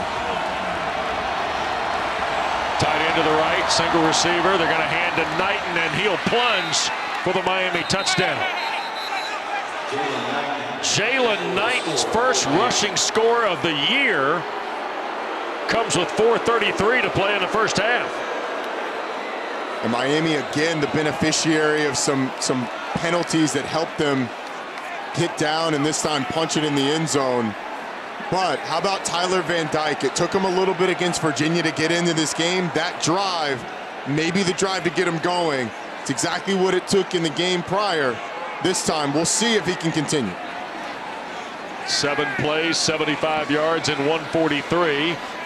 Borregales to move the difference back to 11. And he serves it right through. But Jalen Knighton gets the score. Van Dyke buys him some positive momentum. The offensive line creates the hole. Cedric Gray has to take on a tight end out of the backfield, a fullback, and for all intents and purposes, wearing number 80 something. Wearing number 80. Powers him into the end zone. It's a response drive for Miami at a time that they needed it. You get the ball first in the second half, and the way you get back in this game is score, stop, get the ball back second half, go down and score again. It's a new ballgame. Well, we're talking about a team, too, that only had 5 yards of total offense prior to the drive. Yeah, amazing. Amazing. So a 75-yard march in 7 plays and 143, and all of a sudden everybody in the white hat feels a little better. But Roddy, 4.5 left to go for a Carolina team with 2 timeouts. And this Carolina team has not been its the most explosive version of itself Number this 18 season. has recorded as number 45. But Ty Chandler with an explosive play, Josh Downs with an explosive play. They still, if you blink and you let your guard down, they can put it in the end zone quick. Right. And they don't have to put it in the end zone quick with 4:33. I mean, they can ease it on down the field. But you don't want to let Miami double dip you here either. Certainly don't. Especially, and here's the other thing too, the mental side of this. Yep. You led 10-0 last week. You end up losing by 10 to Florida State. You gave up big explosive to Jordan Travis. Yep. Malik McClain, a big touchdown. I mean, all sorts of little things happen. You got it. You got it. And mentally, both of these teams gone through adversity, not only in this game, but this year. Carolina will scrimmage from its 25 with 4.5 to go. That's been some of the battle this week for Sam Howell and Phil Longo. Don't forget State Farm halftime report coming up. First half recaps of not only our game, but Blacksburg as well, where Pitt and Virginia Tech are meeting, and a look ahead to the Pack and Eagles tonight at Chestnut Hill. Plus, Roddy asked the question, does the Javari Harvey pick 6 count as a big man touchdown? Big man touchdown. Cornette, Manuel, McLean, and Richt weigh in. It's a big man touchdown. Absolutely. You have cast your vote. They will add theirs. Then we'll resolve. Here's DJ Jones. Nothing on the play as we work our way toward 4 minutes to go. North Carolina's at their most dangerous when they're good on first down. And so that first down stop, huge for Miami. Get them in 2nd and long. Now, if you can get them to 3rd and long, that becomes the key. And you have to think, all right, is this going to be Sam Howell tucking and running the ball, or Josh Downs, who's in the slot to the bottom? 2nd and the full 10 for Howell. They're going to run it with DJ Jones. He'll keep his feet. And 2nd and 3rd effort will get the first down to the 35. Jones's best run of the day by a long shot. And that was, what, a 10-yard run, and I think there may have been 5 or 6 missed tackles just in that little bit of time.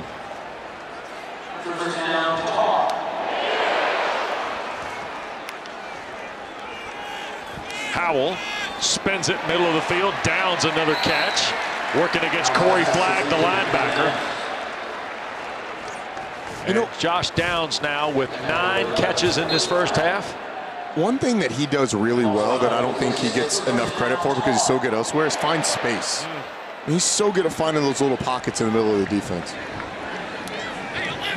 Off the 46 with 3:20 to play. Howell called run and a lot of room. He'll slide at the Miami 40.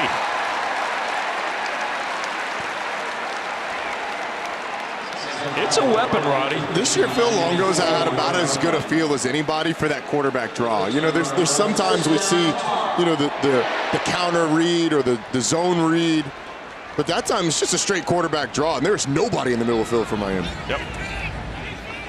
Under 3 to go. Howell going to run again, tries to find a spot, keeps his feet again, and he'll have a Tar Heel first down to the 29.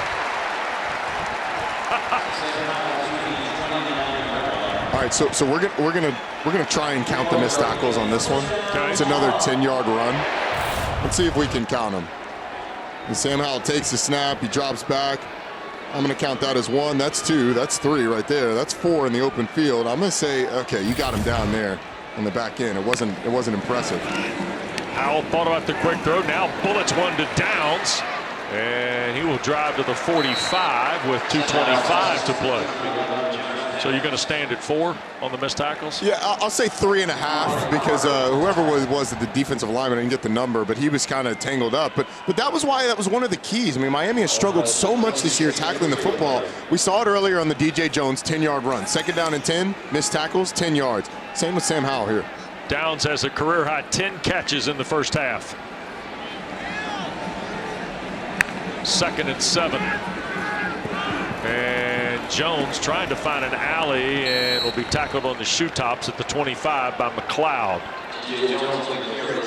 All right, so you're on the fringes of field goal range. You're in field goal range if you're North Carolina on offense.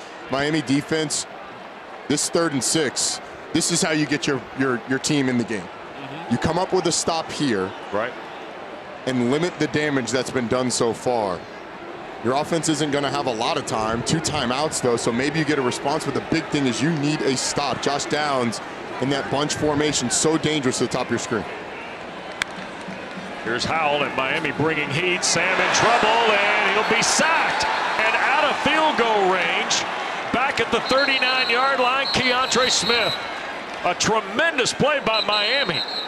And a timeout taken by Manny Diaz with 1:06 to go. Well, they're going to put some time back on the clock because Manny Diaz and that signal was coming with about 1:10. But how about right up the middle, you get Keontre Smith being able to bring down Sam Howell, too. I mean, how many times have we seen Sam Howell get out of that because of his strength? Wanted to throw the ball, but did not have time because of Keontre Smith. And let's not forget Jafari Harvey able to get back there too. Boy, Manny Diaz's staff dialed one up there, Roddy. Perfect timing on the delayed move by the striker. Perfect timing. And as you said, knocks him out of field goal range as well. So that is a big play. See what North Carolina opts to do. We saw earlier today, Jonathan Kim, the kickoff specialist, was banging him in from about 60 yards on these field goals. So we'll see if they come out and attempt a field goal, who it is, and no, they're going to go ahead and punt. We'll say the wind was going, they would be kicking into the wind. Oh, I'm sorry, it is going to be a field goal attempt. Yeah, Grayson Atkins, who also was hitting them from 50+ in pregame. His career is 51. He hit it last week against Florida State and a year ago against Virginia. This is 52. I'm starting to say earlier the wind, this would have been into the wind. Not a lot of wind right now, though. Kiernan will hold. Drew Little snaps. Kick is away. It's got to hurry, and it's offline to the right. So a miss from 52. Atkins on the year now is 5 of 9. And Miami, 65 yards, 65 seconds, and 2 timeouts. Yeah, you've got 1 timeout. Or 1 timeout. They took the timeout before the field goal attempt, but this is a great scenario for Miami. How quickly it turns. North Carolina, all the momentum looking like they're going to score. Take the sack, miss the field goal. Miami has good field position here. The freshman quarterback, Tyler Van Dyke, starting to feel it a little bit on that last drive. 4 receivers to the top.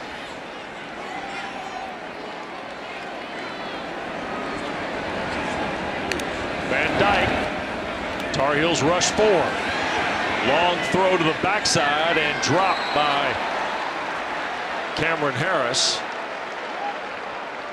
A minute to go. Don't forget Sunday Best on your way tomorrow here on ACC Network. Volleyball starts us at 1 o'clock. Pittsburgh, number 4 in the country, against Florida State. And then at 3 o'clock, women's soccer. Number 17 Notre Dame visits number 2 Virginia. Sunday Best on ACC Network, streaming live on the ESPN app. 2-by-2 look here for Miami. With a minute even to go. Van Dyke, middle of the field, intercepted. Picked off by Cameron Kelly.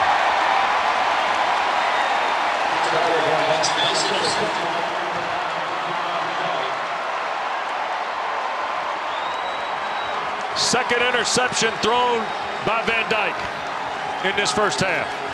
Cameron Kelly read it like a book, was all over that route. And it hurts even more because he missed Mike Harley on the play before, who was open over the middle. But watch 9 at the bottom right of your screen, sees the route, changes his eyes, looks at the quarterback so that he can make the play. Tyler Van Dyke never sees him. But it's a great break, a great read by Cameron Kelly on the back end, and now North Carolina in a great position to end up with points. Tar Heels from the Hurricane 42, 2 timeouts and 55 seconds. Howell, under duress, will throw it out of bounds. 2nd and 10 coming up. Zach McLeod, or no, Chance Williams, the defensive end, 33, not 53. And the belt has been awarded to Cameron Kelly. You should get the belt. That was a really nice play. That looked like the old Mid-Atlantic Championship Wrestling TV title belt that Bob Caudle used to hand out. Yeah, exactly. And he's describing, I love it when the guys on the sideline relive. He's like, it was right here. It was right here. And it kind of, popped up, but I got it. Here's Howell dancing right. Back foot throw and a bullet over the head of Antoine Green, and a flag for a late hit coming. Personal foul, roughing the passer. Defense, number 53, landing with his full body weight on the quarterback. 15-yard penalty, automatic, first down. Zach McLeod. Come on.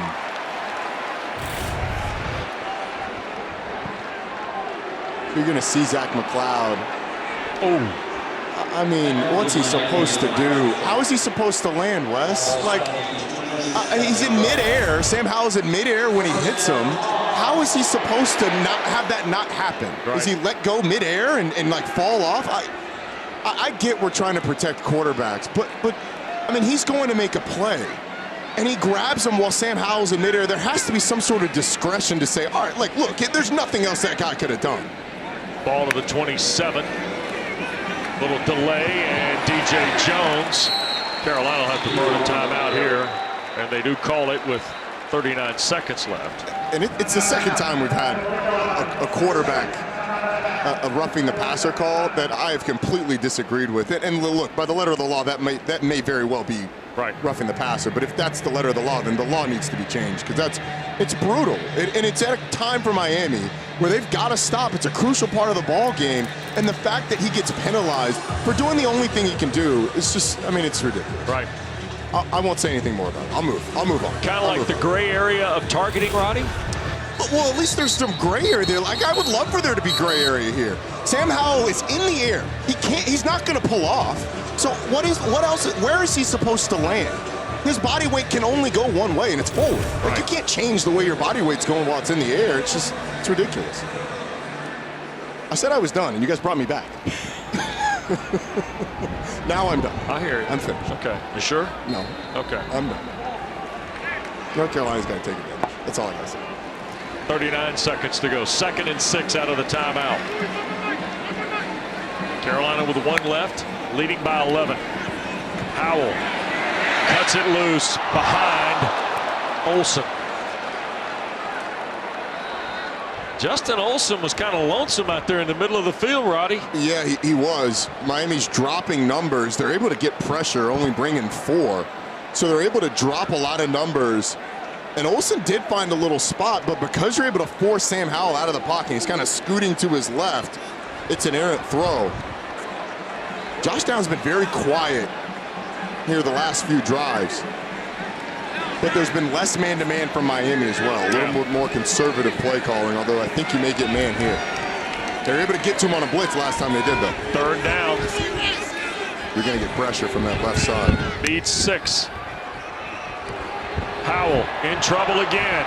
In the pocket, tried to just buy time and ultimately got sacked again. That time, DeAndre Johnson and Amari Carter. And they'll push it to the back end of Atkins' range here one more time, I think. You have to really credit the Miami defense twice coming up, not only with the stop, but the sack on 3rd down to force the long field goal, especially after the change of possession. The quick change of possession on the interception. Mack Brown calls a timeout, and they're going to attempt a field goal. So the final Tar Heel timeout with 3 seconds left. And he rolled almost right into the arms of Jared Harrison Hunt, and then when he turned around, Amari Carter was right there. It's a good thing Amari Carter's body weight was off to the side. But it's a nice job on the wraparound by Harrison Hunt. And then Amari Carter ends up finishing it. But again, you can't say enough about this defense. I get there's been some frustration from Miami fans about the way they performed overall, but this team hasn't quit at all. This team is playing hard, and this defense especially, they have flaws, and they've given up plays, but they really settled down the back half of that second half of this first half. 48-yard try by Atkins will be the final play of the first half. Center of the field. Wind kind of whipping around here a little bit. And that kick is going to be perfect. Carolina gets 3 going to the locker room.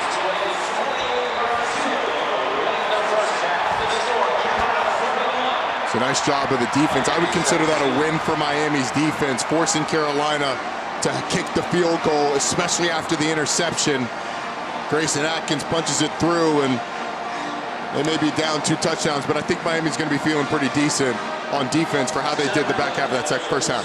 31-17 at the break. State Farm halftime report. Jordan Cornette, Eric McLean, E.J. Manuel, Coach Rick are next on ACC Network.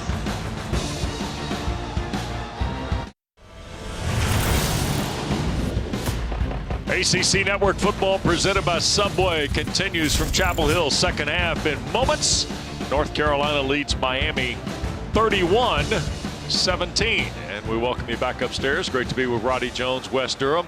We talked at the top about quarterbacks. Tyler Van Dyke making his first road start. Sam Howell trying to kind of recapture a little momentum Carolina lost last week. Tough opening 30 minutes in our Subway game refresh for Van Dyke. Yeah, it has been. A couple of interceptions. This one tipped up in the air, an ill-advised throw, and then the one later on where he just gets read by Cameron Kelly, who ends up coming up with the pick.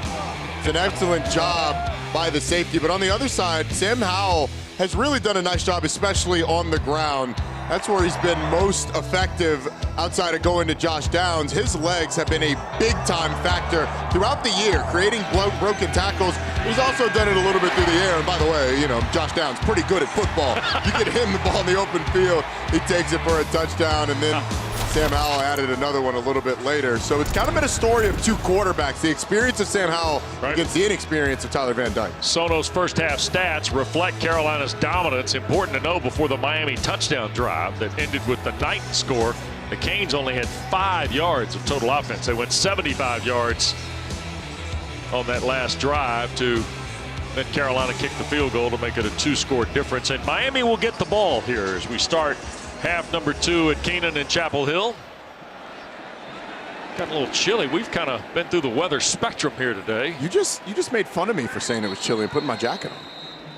Well, here's the thing, as Alex Chappell will attest, it poured about 35 minutes before kickoff because it was so hot.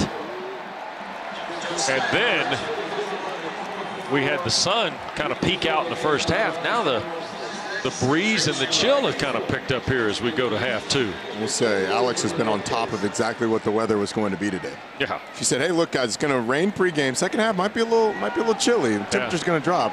Been all over it. Our producer Rick Angelo thought he had an inside track on meteorology, only to be trumped today by Alex Chappell. Started out at 86 degrees before kickoff, now at 70, and here's Cameron Kelly on a first half carry of 15, 20, 26 yards, 22 yards for Cameron Harris, and he is down. Officials timeout for injury. As Cameron Kelly had the Carolina interception, Cameron Harris gets 22, and he is shaken up on the play. We will step aside early here in Chapel Hill, half 2.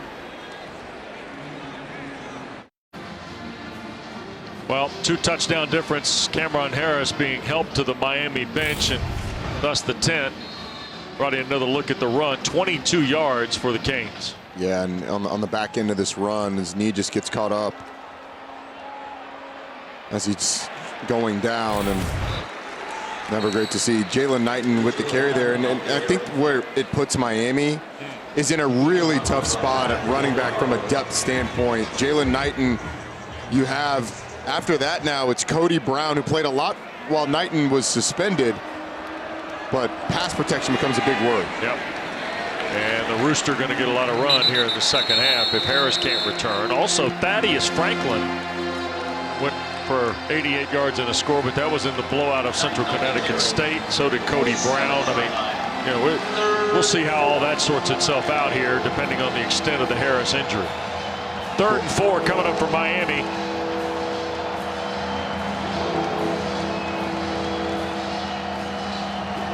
Van Dyke, 5 of 15 for 59, and he's been picked twice.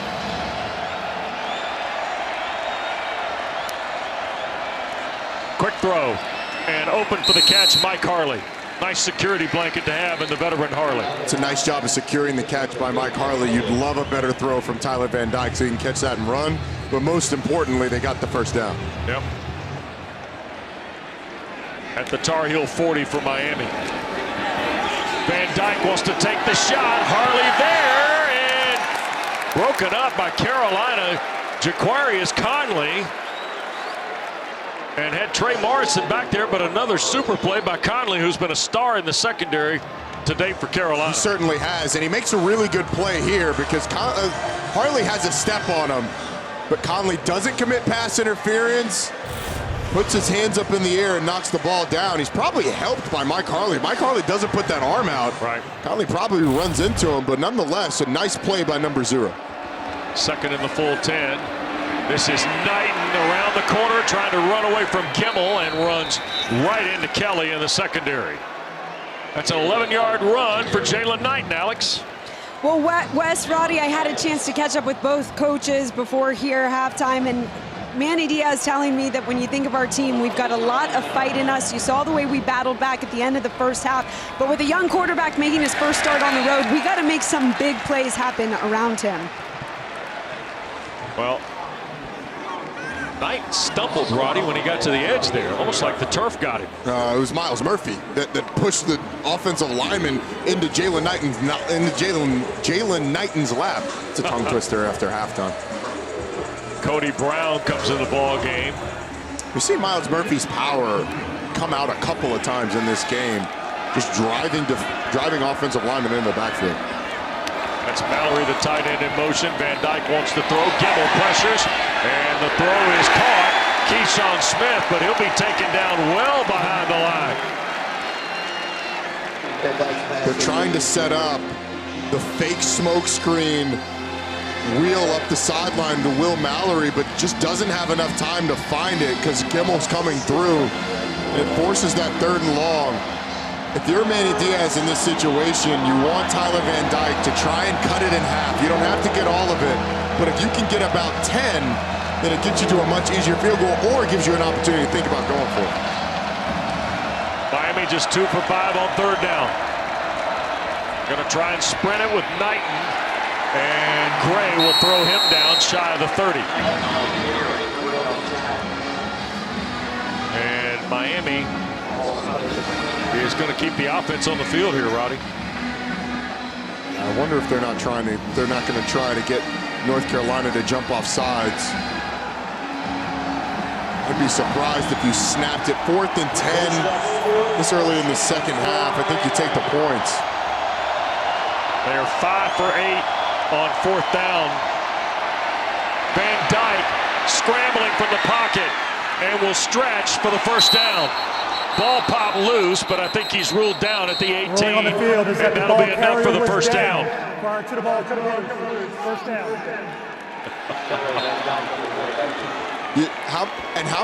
How much does the missed field goal at the end of the Virginia game play into the mindset of Manny Diaz here? 4th and 10, you know you're going to need points.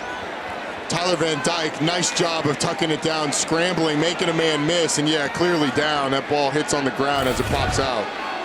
Cody Brown, the running back now with Van Dyke.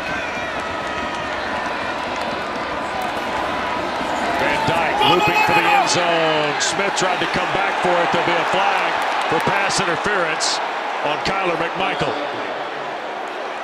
McMichael had a hold of that back shoulder as Smith is trying to disengage and roll back. Pass interference, defense, number 1, 15-yard penalty, first down.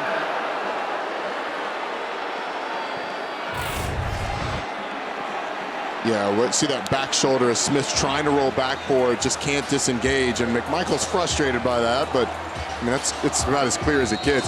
Now the question is, was that ball catchable? I actually think it was. I think he could have gotten to it if he rolled back even further, or if he was able to roll back, kind of falling out of bounds. 11th play of the drive now. First and goal at the 3. Cody Brown in the backfield now. First time we've seen him. Yep. And Brown's going to get the carry and runs right into a stack and bounces off and scores the Miami touchdown. 3rd rushing score of the year for Brown.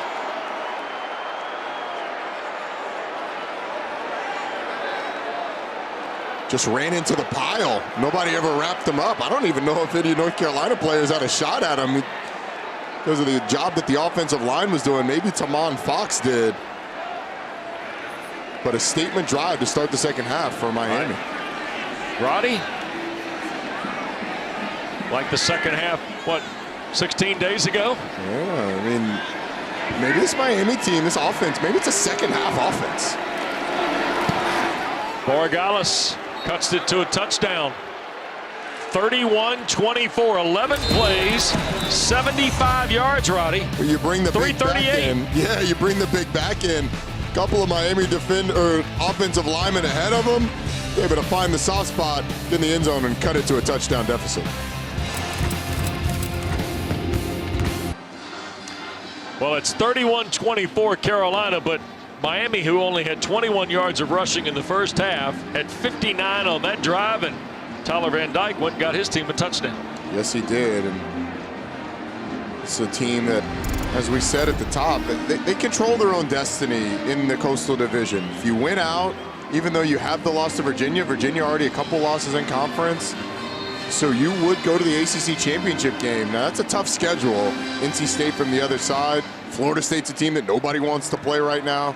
This Miami team, if they're able to put it together, and that's a big if because they haven't yet, if they're able to put it together and win out, and they could still represent the Coastal. Touchdown difference. Carolina's offense to get it for the first time, and Conley will signal for the fair catch. Tar Heels will scrimmage from their 25. Sam Howell was 12 of 20, 104 and a couple of scores. Did have the pick 6 to Harvey, but he also carried the ball for 61 yards on 11 tries in the first half. Yeah, his legs were very effective. And finding Josh Downs was very effective. Josh Downs had 10 catches in the first half. Everyone else had 2 combined of those 12 completions that Sam Howell had. If I'm Carolina, first play is going to Josh Downs. Look at this. Look, they better hurry and get somebody over there. Miami moving Bubba Bolden at least into the neighborhood. Here's Howell, quick throw, and Antoine Green, midfield, inside the 40, and to the Miami 34 goes Antoine Green. To Corey Couch, finally wore him down. This is where North Carolina is typically so dangerous. The RPO, you get Antoine Green on that glance route, that sort of skinny post right behind the linebackers, and Sam Howell is so good at throwing this. James Williams, the safety, sucked up, doesn't get a finger on the football, and he just outruns to Corey Couch across the field. Tar Heels in plus territory on their second snap. Ty Chandler trying to step out of couple of tackles and fights for about 3. 2nd and 7 coming up. Nestor Jade Silvera, big number 1 for Miami. A guy who had major impact in what Miami did defensively last year, Roddy. Part of the tackle machine there. Yeah, he did. And he and Jared Harrison Hunt, Jonathan Ford, they're part of the defensive line group that he felt like, Manny Diaz felt like, is much improved from where they were a year ago, particularly playing the run. But this defense, they're going to have any shot. They're going to tackle better in the second half. Howell, Walston, the tight end. He'll be chopped down after a yard to the 30. Miami handled it well. Tyreek Stevenson, 2 in the white jersey, the transfer from Georgia with the tackle. There you go. Now that's a tackle. You come up, you hit. Tyreek Stevenson did not play in the first half because of a targeting, but back in this one. There is what the preseason looked like on the left and what reality is in October on the right.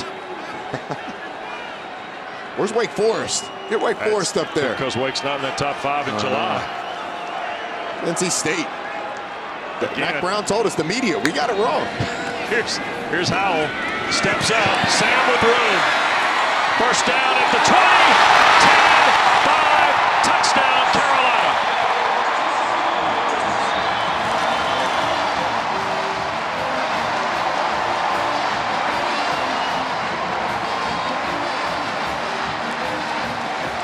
We said it early on. You got to tackle. We've highlighted it a couple of times today. You have to tackle.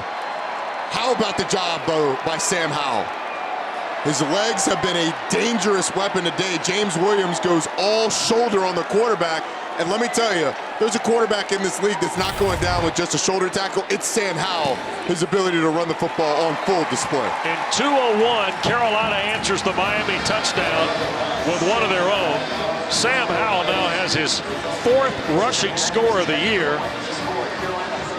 Roddy, he's got 91 yards on a dozen carries and bidding for his 3rd 100-100 game of the year. I mean, in the offseason, he talked to the media, talked to us about how that was a piece of his game that he was looking to improve. He improved at it last year and has improved significantly this year. Has been much more physical in his runs, and while you don't love your quarterback taking some of these hits, you're in the open field and you think you have a chance to break a tackle, absolutely go for it. Spins off the freshman James Williams and is able to get in the end zone. Sam Howell fired up. What a job he has done throughout the season, really. It has not been as smooth throwing the football as it was previously, but he has moved this offense with his legs. You know, he's a quiet leader, a lot of it by example. But I think Alex talked about it earlier. He understands the intensity, understands the emotions. But man, can he make plays. And from an NFL stock standpoint, there's been a lot of talk about what's going on with Sam Howell this year. Let me tell you, his ability to run the football is going to help him no matter what. Right. Miami from its 25 after the Tar Heel drive of 4 plays, 75 yards. And now the Canes find themselves down 2 touchdowns again. And Alex, Roddy, I like the relationship we saw this week in our preparation between Phil Longo and Sam Howell. Roddy, I respect the kind of, and we saw it with Mark Whipple and Kenny Pickett too. Yep. Roddy. Yeah, and these are offensive coordinators and quarterbacks that have been together on their 3rd season now. And the types of quarterbacks that you're talking about are guys that are experienced and have seen a lot. Van Dyke whips one in, and a great catch by Rambo. First catch of the day for Charleston Rambo is 1 for 8 yards to the Miami 33. Similar coverage to the one we saw earlier get picked, but the difference is Tyler Van Dyke gets it out of his hands quick and gives his receiver a chance. And Knight will fight toward the first down. Jeremiah Gemmel had him wrapped up, and I think we're going to get 3rd and short here for Miami. A lot of time left in this game, but offensively, Miami's got to be feeling the pressure a little bit. Got to put up points on just about each and every drive. Here's Knighton breaking free, 45, and Conley is shoe top tackle. Ball popped out. Carolina says they've got it back. Was he ruled down before it cashed out?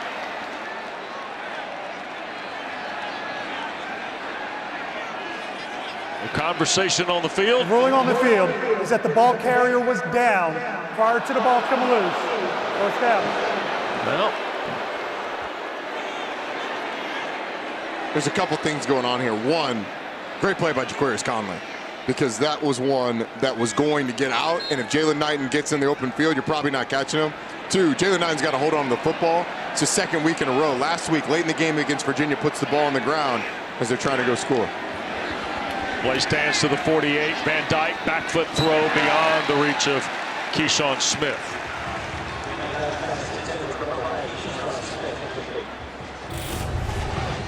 Go back. You're going to take a look. Watch this right knee of Jalen Knighton. And going to hit the ground, and really it's the elbow down, and it pops out. 2nd and the full 10. Van Dyke, another quick throw. Mallory the catch. And that will be another Miami first down to the Carolina 41. Gray made the stop. And boy, it's been an interesting season. A lot of expectation for Will Mallory. Roddy, just his 10th catch. We're glad for him to enter the chat in this game. Here's Van Dyke.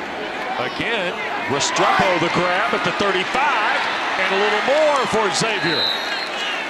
Finally pushed out at the 24 Carolina, and now we got Tamon Fox scrambling with Charleston Rambo in the Miami bench area away from the play.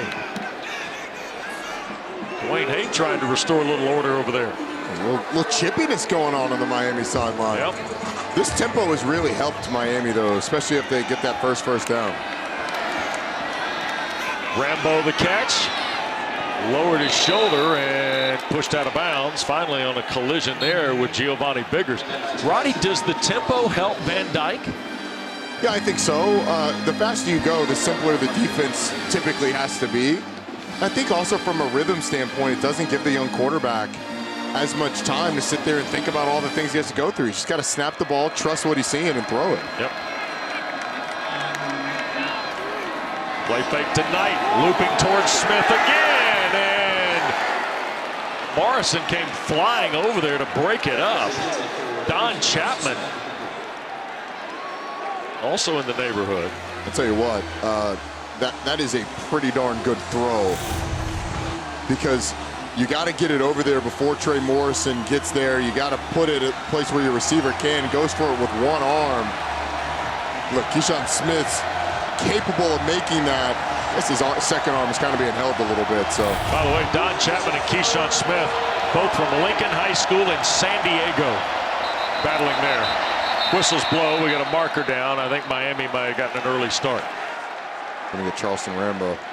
Prior to the ball being snapped, false start, offense, number 11, 5-yard penalty, third down. Flag against Miami. It'll back the Canes up.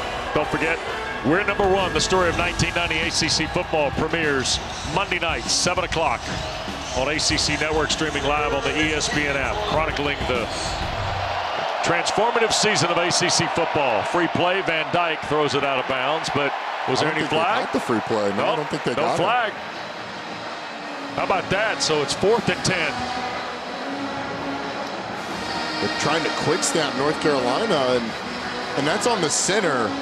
The center sees him come across the line of scrimmage and snaps it. And remember, Ja'Kai Clark's first start on the road at center. Snaps the ball. There's no Carolina defenders in the neutral zone. So Miami ends up with a wasted play. They thought they had a free play. Turns out they had to pay full price. 42-yard try for Borregales. He hit already from 44 today. Kick away, and it is good. So Andres Borregales, with under 6 to go in the third, takes it back to an 11-point game.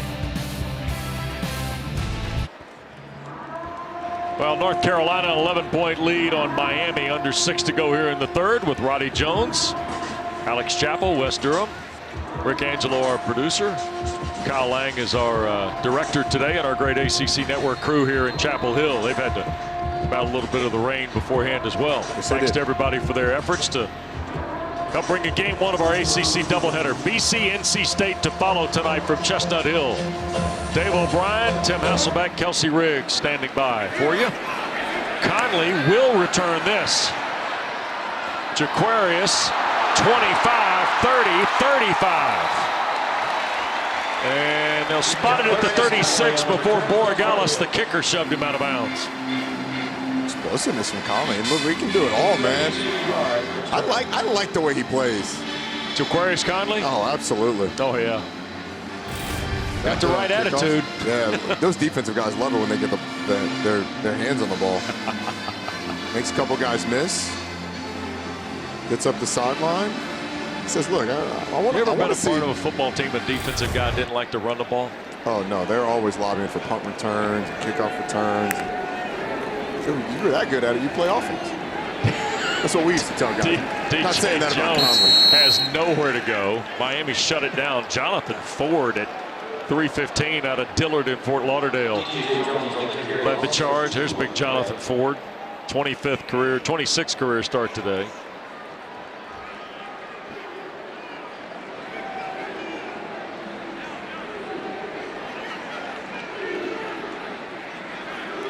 Second and 12.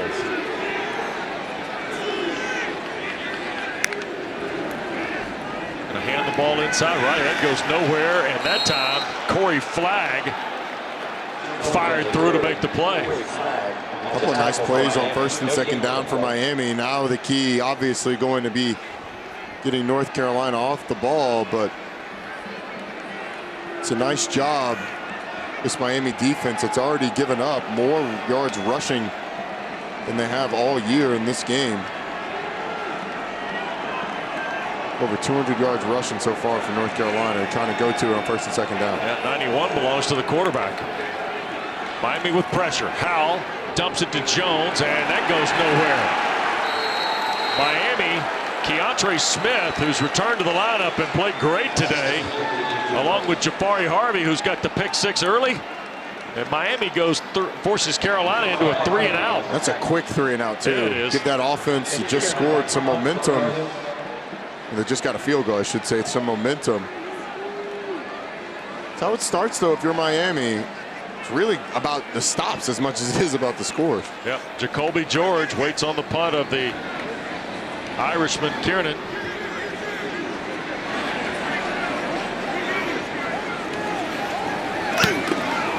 That ball is hammered. George inside the 15. Coming near side, 25-30, and eases out of bounds before Walston shoved him into white at the 36-yard line.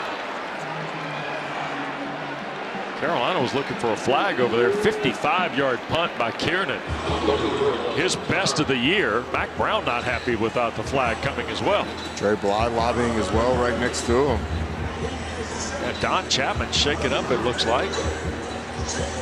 So Miami's going to start at its 35. Well, you see the details. It's an 11-point game with 3:42 to go in the third. It's been a fight all day for Tyler Van Dyke in his first road start. Yeah, it has, and yet this Miami team only finds themselves down by 11. You can put the ball in the end zone here or even get a field goal here. It gets really interesting. Yep. Here's Van Dyke backing up, steps out of the pocket, and as he goes to slide, takes a shot near the 41. No flag on the play. It's a run of 5. Cameron Kelly, the guy that made contact with the Miami quarterback. He got really fortunate that he pulled up. It was very smart of him to pull up as well, but almost got caught in that commitment area where you can't. So he avoided what could have been disaster for him. That is Hodges, a tight end in motion. Here is Van Dyke rolling right. He will dump it, and the catch made Brashard Smith, another one of those youngsters. 7th catch of the year for Smith. Tamari Fox runs him out of bounds. It's 3rd and 5. Thought we'd see more of Brashard Smith today. Yeah. We did a lot with him in that Virginia game, trying to get him the ball in space, but I haven't seen a ton of it. Now in this 3rd and 5, the question is, where do you go? There hasn't been sort of that go-to. You've got one-on-one at the bottom. Mike Harley in the slot to the top. Van Dyke, wide open Knighton. Made a man miss. Knighton will take it the distance for Miami.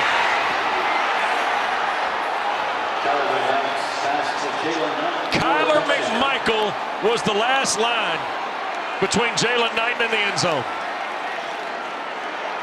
Wow, what a play. 3rd and 5, you get the ball to your explosive back in the backfield. Kyler McMichael makes a miss, and he's able to take it to the end zone for a touchdown. I'm a little surprised here, Wes. Miami opting to kick the extra point rather than go for 2 and make it a 3-point game. Nonetheless, you get the touchdown, which is the most important deal. 2:25 to go.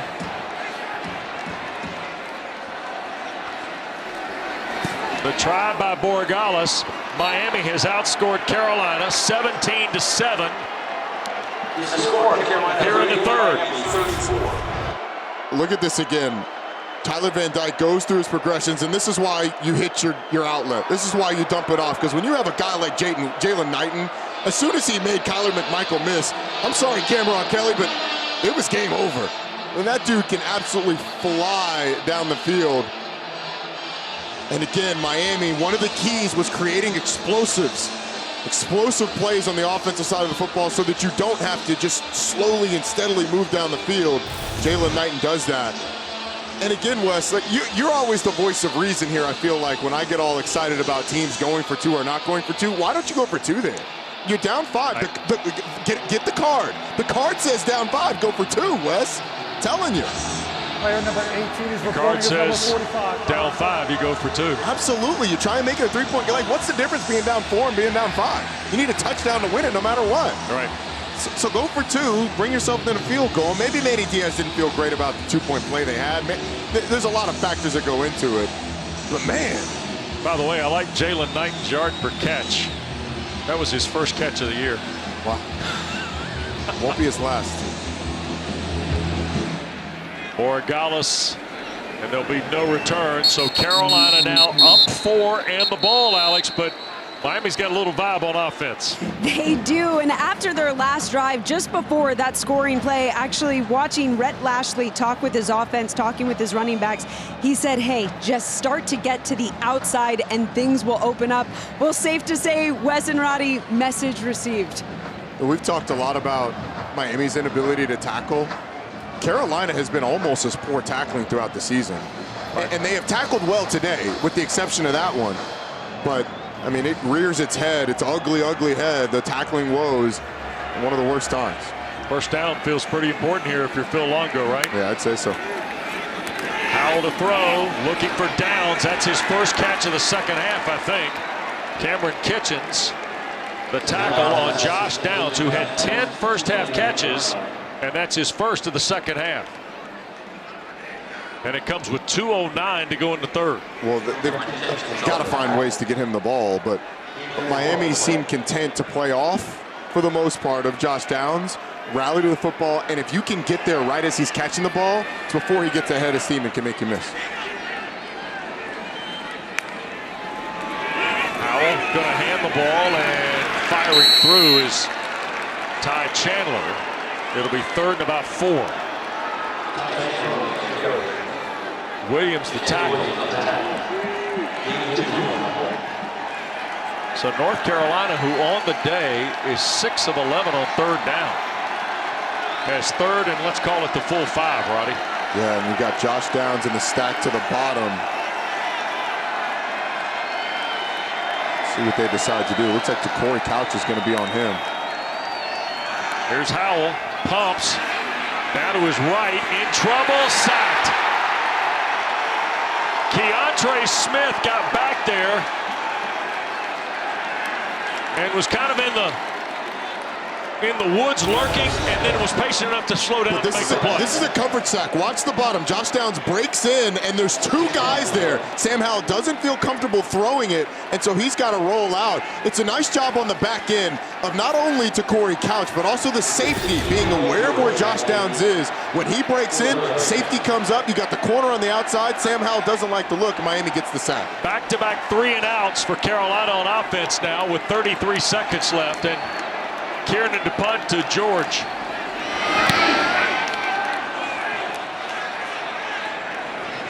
George off the 35, and Chapman will ride him down at the Miami 38, and that's where the Canes will start. Don't forget tomorrow here on ACC Network. What's tomorrow, Wes? Sunday best, Roddy. Oh, man, Come on, dude. I knew it. Florida State welcomes Pittsburgh to Tully Gym for volleyball at 1 o'clock, and then at 3 off to Charlottesville. Number 2 Virginia, number 17 Notre Dame in women's soccer. 1 o'clock. is the lead for Sunday Best on ACC Network, streaming live on the ESPN app. Miami's got 180 second half yards to Carolina's 76. Well, look, we talked a lot in the first half about Miami's defense coming up big. Carolina's defense needs to come up big here. Van Dyke, a deep drop, and almost a play made by Hodges. That is Larry Hodges, the tight end. What with a quick snap on a under center play, tried to sneak Hodges up the seam, and Van Dyke just doesn't make the right throw. You got to get that to your tight end standing up. It was a little bit low. Hodges slipped as he was going down. Yep.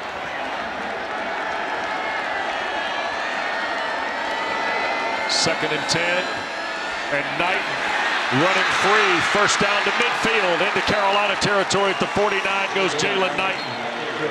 Tony Grimes the tackle. You have to credit this offensive line for creating the holes, but Jalen Knighton can get 10 yards in a blink of an eye. He's going to have to be a workhorse in this fourth quarter coming up. But we got ourselves a ball game, Wes. Yes, we do. Quite a third quarter for the Canes. They outscored Carolina 17-7. Brown started it, just bouncing through traffic. Howell answered with the 30-yard run. And then you know what happened? Borregales kicked a field goal, and Van Dyke flipped it to Knight. Tied, going to the fourth at 38-34.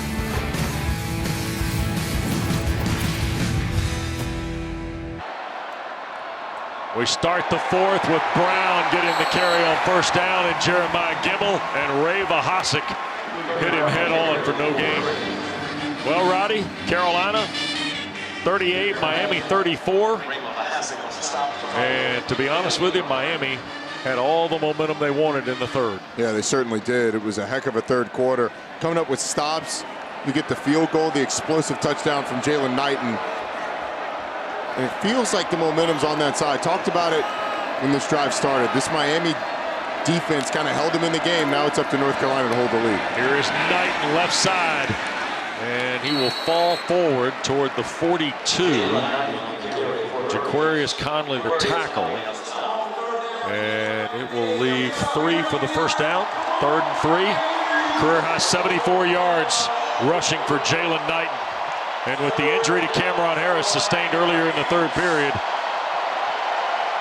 it's Knighton's ball game with some help from Cody Brown. There's nobody over. Mike Harley to the bottom of your screen in the slot. Van Dyke wants to throw, batted away at the line by Cedric Gray. 4th down now, and because, Roddy, you're in that 4-point differential early here in the fourth, maybe a decision for Manny Diaz and Red Lashley. Yeah, it was going to be a long field goal anyway. Manny Diaz went for it on 4th and 10 earlier, but this one, even though Tyler Van Dyke is a tall quarterback, that's a really nice play by Cedric Gray. They're leaving the offense on the field. Carolina's gone 3 and out their last 2 possessions. Do you think about punting it, Roddy? You do think about it, but they have opted not to. I think I like the aggressiveness. They're going to have to hurry to get the playoff, though. 10 seconds left on the play clock with a young quarterback. Snap to Van Dyke. Quick throw, incomplete, looking for Harley, no flags. Giovanni Biggers defending in the secondary. Yeah, they took a long, hard look at it. I don't love what you ended up with. Mike Harley in the slot just running a little 5-yard stop. I don't love that. There's no movement. There's no picks. You're not really forcing North Carolina to do anything. You see the defenders just sitting on it the whole time. Giovanni Biggers does a nice job knowing the situation. So I don't love what you ended up with on the throw. I don't mind the decision, though, going for it on 4th down. Chandler will join Howell in the backfield. Downs in motion. They're going to hand it to Chandler. Fights through toward the 48, maybe the 49. It'll be a gain of 7. 2nd down in the full 3 after the McLeod tackle. You see the scoring margin in the 4th quarter this year. The last 2 years, they've led FBS at +116. They used to light people up a year ago. Oh, absolutely. Yeah, this is not that offense, but still a team that's dangerous in the 4th quarter. And look, Manny Diaz may feel like, hey, whether we give it to him on the 50 or we pin them back deep. This is always an offense that's capable of catching fire. So the best thing that we can do right now is keep the ball in our offense's hands. That's why I don't mind the call. Lost a yard that time. Amari Carter, the Miami tackle. Carolina's ready to go. Manny Diaz trying to get folks off the field. Yeah, Carolina did not sub, and Miami gambled by subbing. Oh, here's Howell, Sam, and what do we get here? Procedure on Carolina? We got lucky. False start. Offense. Number 74. 5-yard penalty. 3rd down. Jordan Tucker, one of 3 guys on the offensive line with 22 or more career starts. It's one of those penalties that you're happy for, because the ball was snapped without Sam. That play had disaster written all over it, because the ball was snapped without Sam Howell being ready. He catches it. Nobody's running routes. It's blown dead, though, because of the illegal procedure. It gives you an actual chance, even though you've got a tougher time getting the 3rd down with 3rd and 9. Yep, 3rd down and 9. 12.5 to play in Chapel Hill. Down 2nd from the top. Looks like man-to-man. Miami blitzing. Howell throws. This is Chandler on the catch. Flag thrown. It's a penalty against the quarterback because he got hit by James Williams, the safety. Chandler was taken down shy of the 1st down. Personal foul. Roughing the passer. Defense. Number 0. 15-yard penalty. 1st down.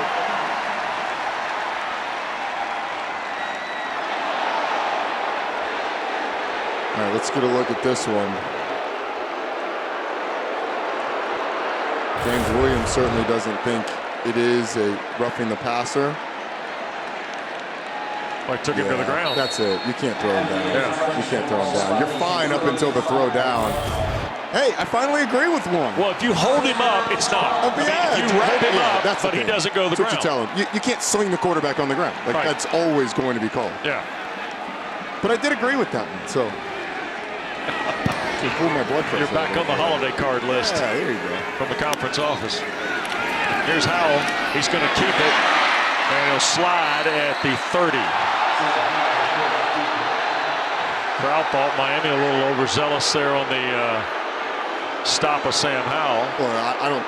They're a little upset because Sam Howell got knocked back down. It was the hip of Amari Carter that did that. It wasn't anything intentional. Right. But as Sam Howell is getting up, Amari Carter bumps into him. Looked harmless to me. Sam in sales, Roddy? No, I think it was legit. Yeah. I think it was legitimate. He was off balance and got knocked down, but Amari Carter, it was his posterior that knocks him down. 2nd and 5. Howell hands to DJ Jones at the right, took a big lick, falls forward, and think he'll be short of the 1st down. Now, a moment ago, there's a flag thrown as well on the play. And I think Jones is a yard shy of the 1st, but let's see the penalty. After the play was over, personal foul. Late hit, number 81, defense. Half the distance to the goal. 1st down. Miami's coming apart at the seams. You had North Carolina on at 3rd and long. You get the roughing the passer. It's a great tackle. I think it was 91, not 81. 91 is Jordan Miller. That's not a late hit. Like the guys go. We see that all the time in college football, all the time. And it wasn't on Harrison Hunt. It was on 91, Jordan Miller. But you see that all the time in college football. I cannot believe that was called. 1st and 10. Howell in trouble and getting ready to be sacked by Corey Flagg. Whistles will blow. Corey Flagg, a play behind the line. 4th sack of Howell today by Miami.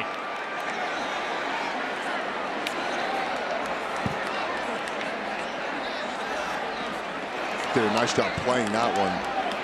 The receiver was open, but there was so much junk in Sam Howell's face that he couldn't see the receiver. He had no alley to throw the ball in. 2nd and 14. Chandler will move it toward the 11. It's a gain of 6.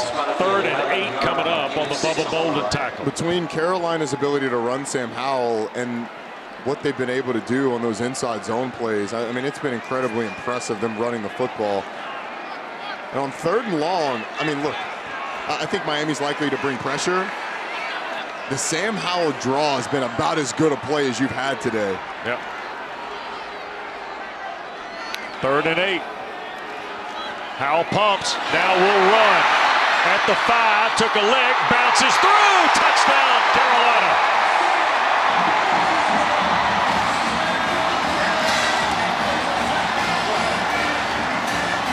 Flags are thrown on a little bit of a skirmish after the touchdown for Howell. You know what? Sam Howell flex on them. If they're not going to wrap you up, continue to bounce off and get in the end zone. And when you do, flex, because the quarterback has been as advertised today, maybe not in the style that we expected, throwing the ball all over the place, but his ability to break tackles, his ability to run the football has been the difference today. 11-yard run for Howell. The result of the play is a touchdown. After the play was over, we have offsetting unsportsmanlike conduct foul penalties. Unsportsmanlike conduct foul, number 0. Unsportsmanlike conduct foul, number 75 on North Carolina. Those penalties will offset. We will have a try for point. His 2nd rushing score of the day to go with 2 throwing scores. And on both of them, he's breaking tackles in the secondary. And now, that is terrible tackling. You're just going with shoulders trying to hit the quarterback, but I mean, most quarterbacks go down with the shoulder, not number 7 for Carolina. Atkins fires home the PAT, the lead 11 with 9:22 to go at Chapel Hill. And number 7 in control of it again. 2nd time, this time a little pinball on a Saturday at Keenan. That is the first unsportsmanlike conduct. Okay, Tavion Robinson trying to go WRU next week. I like it. There's, you know, less games, so a little bit less work for Pack on WRU. Pack's notes, though. Packers' notes will be strong. Yeah, Sam Howell, 99 career touchdowns at Carolina. Ties the school record held by Marquise Williams. Well, so there's 2 things there. It shows you the incredible career that Sam Howell has had, but also people forget about how good Marquise Williams was. Yeah. Like, that dude could play some football. Congratulations to Sam Howell. Yep. If he decides to run the ball 5 more times, my bet is that he eclipses that record. They can't talk. Tell you what, he's been impressive today. The run game's the real threat, you know? And look, like, coming into the season, the talk was about Sam Howell, the thrower, Sam Howell, what he was going to do, but credit to Phil Longo and to Sam Howell. Like, right. This dude was getting top 5 pick conversation, and he's not sliding on these runs. Like, he's running through guys. Tyler Van Dyke back to work now. Miami trailing 11 in the game again, and Van Dyke just going to try and ease out of bounds. Well, here's the other part, too, and Alex spoke about this earlier. The focus, the intensity, the understanding of the moment. You got to process all that as a quarterback, Roddy, whether you're Sam Howell or Tyler Van Dyke. Yeah, you do. And Van Dyke has to, you got to focus on the task at hand. You're down to 11 right now. So at this point in time, the key is obviously one play at a time, getting the ball down the field, putting the ball in the end zone. That's all you can control. Straight drop, Van Dyke behind the intended receiver, Keyshawn Smith. Carolina got Tamari Fox in through the fray, and I think he clouded the view of Tyler Van Dyke. Seemingly this is a big play with 8:30 to go. It may be the game. If Miami doesn't convert here, it's going to be tough. I mean, Miami was up to the line quick. They could have caught North Carolina with 12 men. There's a little bit of confusion for North Carolina, trying to communicate there on the back end. Miami 4 for 10 on 3rd down. Still confusion. Yep. Van Dyke to his right. Now going to fire, and Rambo incomplete. He was there with Tony Grimes. Boy, Van Dyke cut that rock loose. Cayman Rucker was chasing him. And unfortunately, he's got to keep it in bounds. It's hard when you're rolling that hard to your right to keep the ball in bounds. And North Carolina's defense comes up big. You know, Miami had all the momentum. Yep. 17 points in that third quarter. And Carolina's defense has come up now twice with big stops when they needed them the most to really solidify this game. Lou Headley will punt it away to Josh Downs, who's been very quiet here in the second half. Flag thrown, whistles blow, and that's procedure, I think, on Miami. Prior to the ball being snapped, false start, offense, number 4, 5-yard penalty, 4th down. And if you want to know why this game isn't what we expected it to be early in the year, that's Miami's 8th penalty. North Carolina's got 9. How many missed tackles have we seen? Ooh. How many missed blocks have we seen? These two teams just are not what we expected, and you can see why. It's been on full display here today. Yep.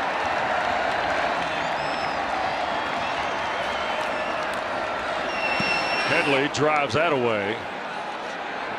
It will hit at the Tar Heel 45 and check up right there.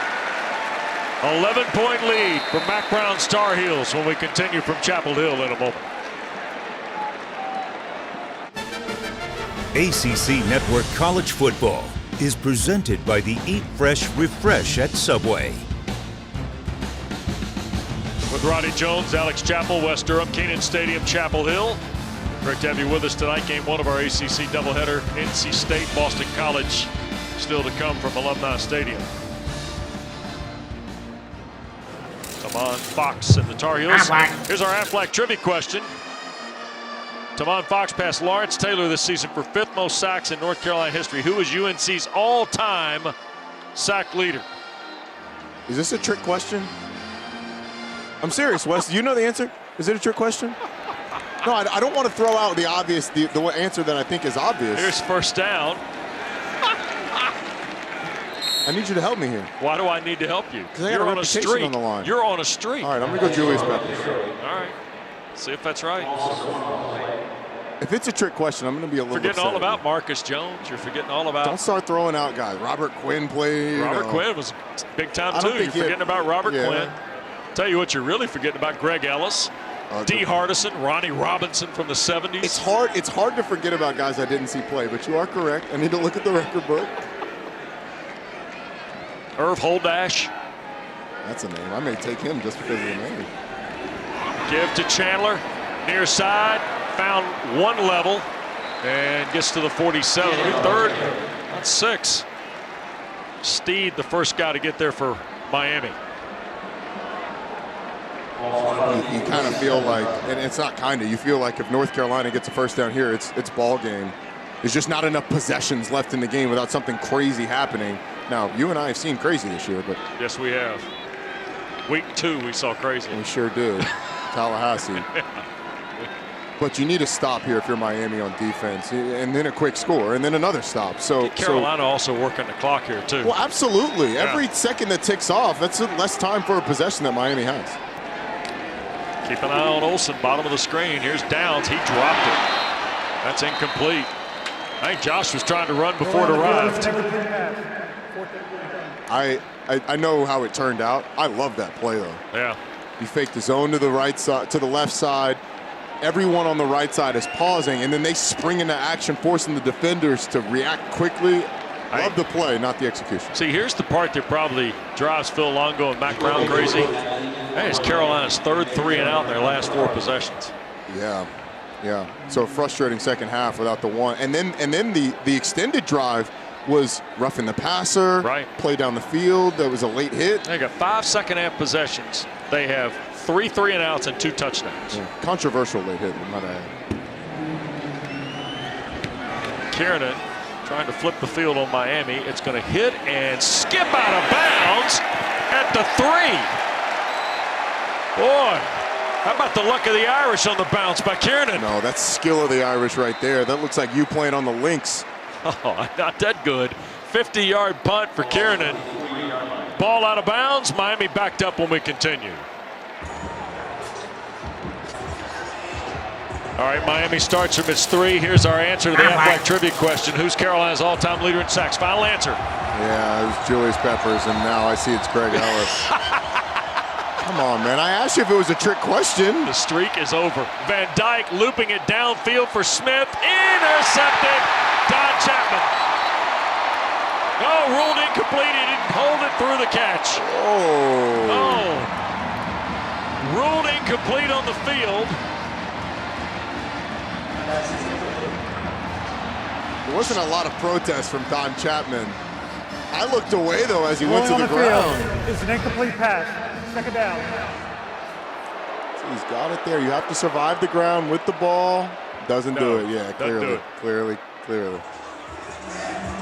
He almost trapped it on his wallet. I know, that would have been a wide receiver U nominee had he done it. That Dontavius Wicks neighborhood. You know what, Wes? What's that? That's a win for the glove guys.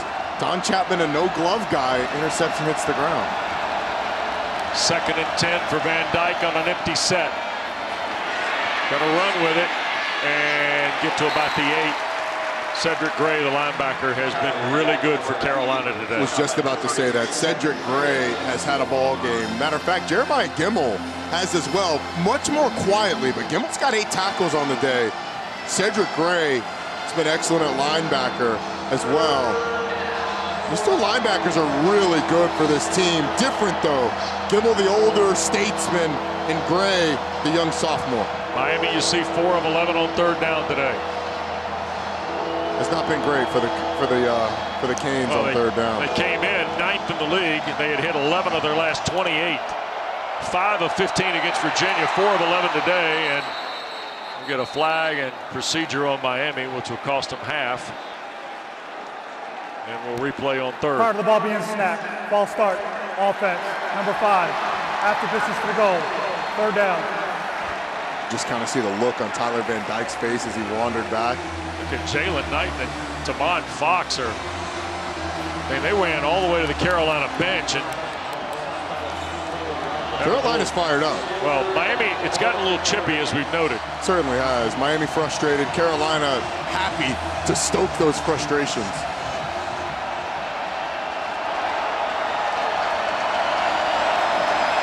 Here's Van Dyke. He'll cut it loose. Rambo the catch. 1st down, Miami.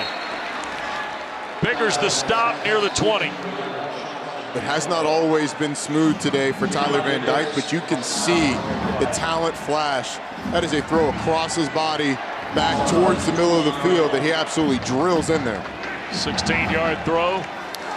Carolina trying to get guys lined up. They're going to play fake tonight, throw it on the slant, and Smith got blasted by Morrison and a flag. It's going to be a targeting. Yep.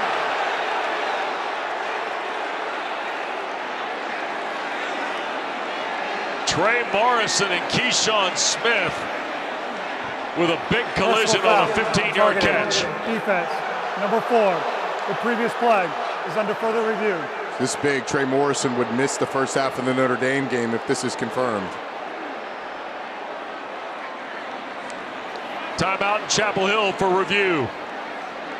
We'll continue with more in a moment.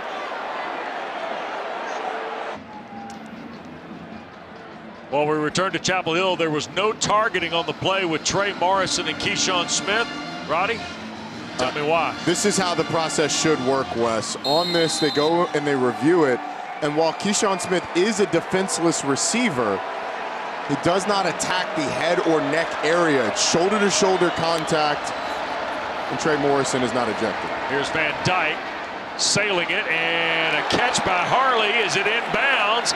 It is at the Carolina 40. Tony Grimes with a big lick on the back end, but Harley held on. 25-yard bullet from Van Dyke. Great catch on the back end. And we're going to get a review. We're going to have a look at this. See if we can go 2 for 2. Yeah. Ruling on the field is a completion for a 1st down. Previous play is under further review.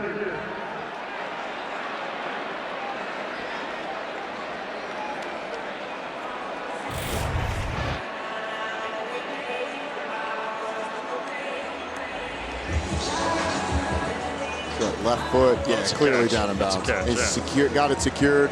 Oh, There's a question. It does hit the ground at some point. So all of those things are going to play into it. He gets the foot in bounds and he has control. But does it get jarred when it hits the ground? Because he's got it kind of pinned against his body. Does the ground aid him making the catch? I'm going to go with catch, but. Well, we walked some fine lines today, haven't we? Boy, do we. In review. All right, so the question is, so you got it secured. He's got it on his body. He's got the foot in bounds. All right, now you got it. The ground cannot aid in the catch. Yeah, I don't think it moves. If it moves, it's. Yeah, I don't think it moves. So it's a to catch. negate it. Yeah, it's a catch. Should be pretty quick for Dwayne Hake. Getting the full look. After further review, the ruling on the field stands. First down. Had a chance to converse with our replay official during halftime about the first half targeting as well, and those guys do such a great job. It's a hard job, Wes. You're looking at angles, trying to find fractions of an inch here or there. Our replay officials do an excellent job. Van Dyke over the top, incomplete. Trying to dial Romello Brinson. Let's go back to the Keyshawn Smith and Trey Morrison hit Roddy again. All right, so this is the targeting.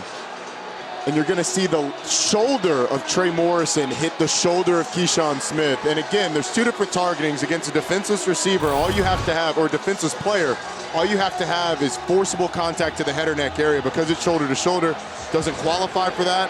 And Peter Voss, our replay official, determined that it was not targeted. Hand off to Knight. And just a couple of yards there, makes it third and long. Bahasic stop for Carolina. Roddy, you mentioned it on the targeting call. Tar Heels get a bye before going to South Bend on the last Saturday of October in 2 weeks. Miami gets NC State at Miami Gardens next Saturday. Van Dyke backing up, Smith the catch, and Conley can't get to him before he gets the first down at the Tar Heel 29. He's got to hurry up and go now. Yep, coming up on 4 to go here. And it is an 11-point Carolina lead.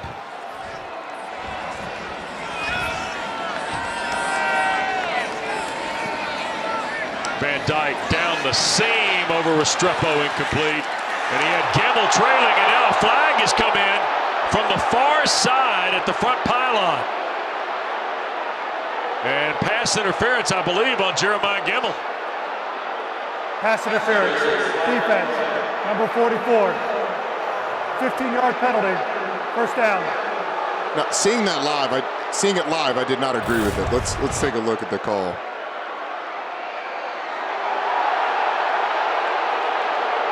I mean, you can't really see it from that angle. I also don't think Xavier Restrepo had much shot, if any, of catching that football. Yeah. I mean, the right arm? Yeah, it's the right. He grabbed the right arm. Restrepo could have taken a dive for the ball to try and catch it. Yeah, it's a pass interference. 10 for 102 for Carolina, and a sack. Biggers on the blitz. You know, it's the second time on that drive that they've had that blitz, and it's been successful. One was blown dead in the end zone. This one, Giovanni Biggers. The best thing that he does here is he attacks the upfield shoulder of Tyler Van Dyke so he can't spin out of it. It's a great job by Biggers.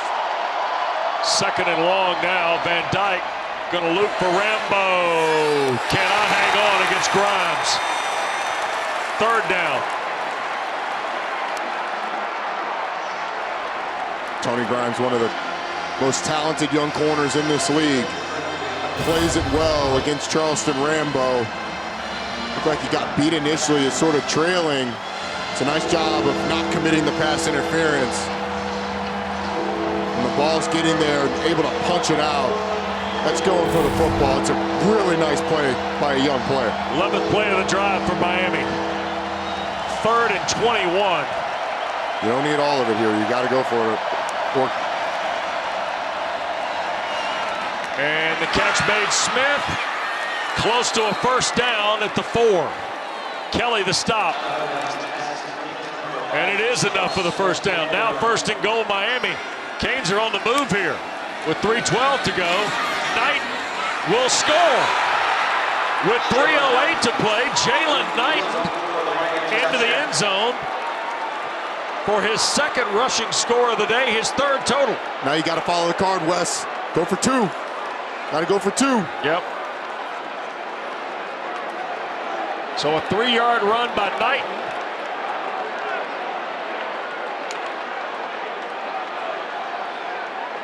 "12 plays, 97 yards in 3:32. Well, it's a responsive drive by Miami, fighting to the end. Let's see what they go with on the 2-point play. Tight end on the right, Roddy. Yeah, it's Will Mallory. Van Dyke to his left, back inside, caught. Rambo, I believe, in traffic, held on. I tell you what, Tyler Van Dyke makes some freshman mistakes, but then there are plays that he makes where you go, the future is bright. He shows you exactly why he was such a highly touted recruit and how he looked so great in the spring. Let's go back and look at this series. A couple of highlights from it. Tyler Van Dyke on the 3rd and long, the strike to Keyshawn Smith gets the first down. Jalen Knighton bounces it outside, breaks the tackle, is able to get in the end zone, and then how about the 2-point conversion? Tyler Van Dyke rolls to his left. Sidearm. The arm angle, Patrick Mahomes-like. Manny Diaz fired up knowing that his team's within 3. And now you've got a decision to make. You can kick it deep, and you can give Carolina an opportunity on offense. 3 timeouts. You've got 3 timeouts, and you've held Carolina to 3 and out in 3 of the last 4 possessions. You're exactly right. Or you onside kick it, and you got 2 shots now. You got the shot on the onside kick, and you got the shot with the 3 and out to stop them. Personally, I'm a fan of the onside kick. Gives you 2 chances, and you got to stop them no matter what. You really have to stop them in the first 3 downs. Doesn't matter whether that happens back on the 20-yard line or it happens on the 35. You have to do it no matter what. Well, 8 years ago tomorrow, Miami staged a comeback on Carolina in Chapel Hill at night. Are the Canes doing it again today? Borregales. Carolina's got the hands group out there, Downs around the Tar Heel 15. And now Borregales has come off just to check, and he'll come running back on. So whatever the decision was made by Miami, it was just made based on Carolina's alignment. And he's going to wedge it. And Downs makes a running catch of it at the 27. So Carolina gets the ball, trying to avoid 8 years ago tomorrow. Tar Heels in all black on a Thursday night, Roddy. Dallas Crawford pulls Miami within 3. And then the Canes get a Stephen Morris drive that ends in a Crawford touchdown. Miami comes from behind to win 27-23 after trailing by 10 in the 4th. If you can get a first down here, it certainly would make it much tougher for this Miami team.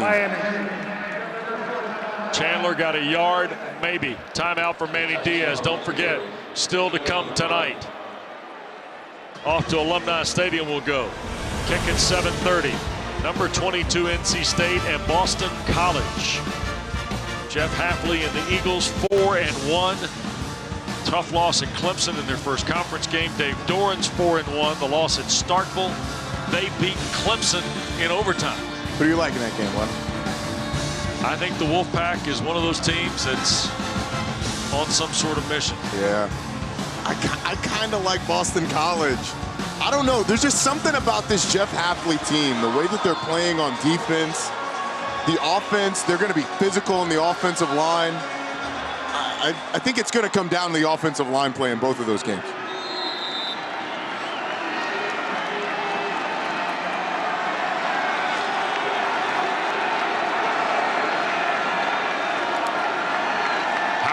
Hands to Chandler, and nothing there. Another Miami timeout on the Harrison Hunt stop. The clock stops with 2:57 to go. There is Josh Downs, 10 for 92 and a score in the first half, 1 for 4 in the second half, Roddy. Yeah, and they tried to get it to him on the last third down and he just dropped it. But Carolina's not going to air it out right here, you would think. An incomplete pass stops the clock. So if you're Carolina, do you try and pull that Miami timeout? I honestly, I don't think that matters. The first down's the most important thing. Right. You've got 2:57 left on the clock. Miami may not even take the timeout, to be honest with you. You may save it. So being afraid of throwing the football is something that I don't think Carolina should do. So maybe I'll go back on what I just said, Carolina not airing it out. And I want to give Miami some credit, Wes, if I can. Yeah. We've gotten after them today with their tackling, and they have deserved it. But on those 3-and-out drives, they've done a great job up front, and they tackled the football. Statistically, the worst tackling team in the country this year. A stop here, and it's 4 3-and-outs for Carolina in their last 5 possessions.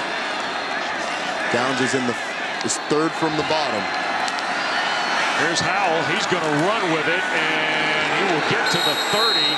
Miami uses their last timeout on the DeAndre Johnson tackle. Timeout. Miami. Crowd at Keenan does not like the calls. And now it is 4th and 6. Very conservative on the calls. Look, Sam Howell's your best player. Your second best player is Josh Downs. And as you said, 1 for 4 in the second half. That was an opportunity. And I give Phil Longo a lot of credit for what he's done today. And he tried to get Downs the ball on the last third down. But that's a situation where you want Josh Downs to get involved in some way, or at least give it an option. Make it be an option on that play to throw the ball to Downs.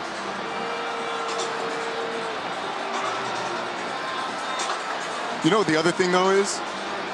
That draw to Sam Howell has been about the best play that they've had for the second half. One of the most consistent plays, so I can't be mad at the play calling. Carolina started 5 of 6 on third down. They're 2 of their last 9. Here's Kiernan to punt to George. And he will hang it high, and the fair catch will be made at the 27 with 2:46 to play. Well, Miami again. Roddy, you saw it a week ago Thursday, right? A couple of weeks back. And they missed the 33-yarder at the horn to beat Virginia. They hit the field goal to beat Appalachian State earlier in the year. And Alex, they find themselves back here again. They do, and watching Tyler Van Dyke, he's just been really calm and collected, talking through plays and situations with Rhett Lashley. As Manny Diaz told me at halftime, they have that comeback fight effort in them, and now it's just about, can they finish tonight? 2:46 and no timeouts for the visitors. Van Dyke, easy throw, Knight, middle of the field. He got the first down to the 40. Spotted at the 41. To throw a 14, Conley the stop. So often that first down is the thing that gets you going. And an easy dump to the running back. Nice play by Tyler Van Dyke. Van Dyke, flushed by Vahasek, put it up for grabs and out of bounds. Boy, Raymond Vahasek just doesn't stop, Roddy. No, he's a man there in the middle. That's a man there, Wes. A man. Powerful, getting upfield. That's why we highlighted him in the open. Doesn't get a lot of the credit. But on the other side, Tyler Van Dyke, that's a smart play by the quarterback. You cannot take a sack in these situations. With this much time left, you can survive it, but you certainly don't want it. Yep. They're going to hand the Knight. He busts through the first level, and he'll be tackled at the 49. The clock continues to move with 2:18 to play on Jeremiah Gimmel's tackle. Jaquarius Conley a little banged up. And Vahasek on a knee, too. Yeah.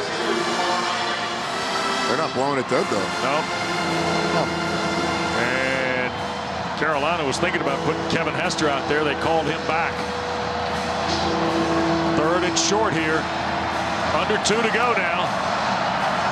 Restrepo trying to help Van Dyke out with some changes from the Miami bench. Yeah, there were a lot of signs waving over there. Something was trying to be communicated. Give is Knight. First down. to the Tar Heel 48-yard line. The clock stops with 1:41 to go, and Tyler Van Dyke from Glastonbury, Connecticut, here in the second half. This Miami offensive line has done a much better job in the second half of getting some push up front, too, for these running backs. Van Dyke thought about it. Now runs, has room. He'll slide at the 35. 34-yard line of Carolina. Clock stops to move the chains with 1:20 to go, Roddy. This is going to come down to it. This is within field goal range. It's a long kick from here, but within field goal range. We got a little bit of an injury. Miles Murphy goes down. Ray Vohasek tried to on the play before. They didn't give it to him. So you try it again with another guy. And now Manny Diaz fired up across the way at the Miami bench. And they're going to get Murphy off the field quickly. Boy, this was a... Manny Diaz should be fired up. But look, we see it across the country all the time. Well, last week's what, Iowa, Penn State? I mean, this one's about as obvious as it gets. When Ray Vohasek is taking a knee on third down, then you get a couple of plays later, another guy goes down, pops right back up, walks off without any... Like, if guys are hurt, obviously go down. We see it all the time, and Manny Diaz should be fired up. Ball at the 34 for 1st and 10, 1:15 to play in Chapel Hill. I guess I should say regulation.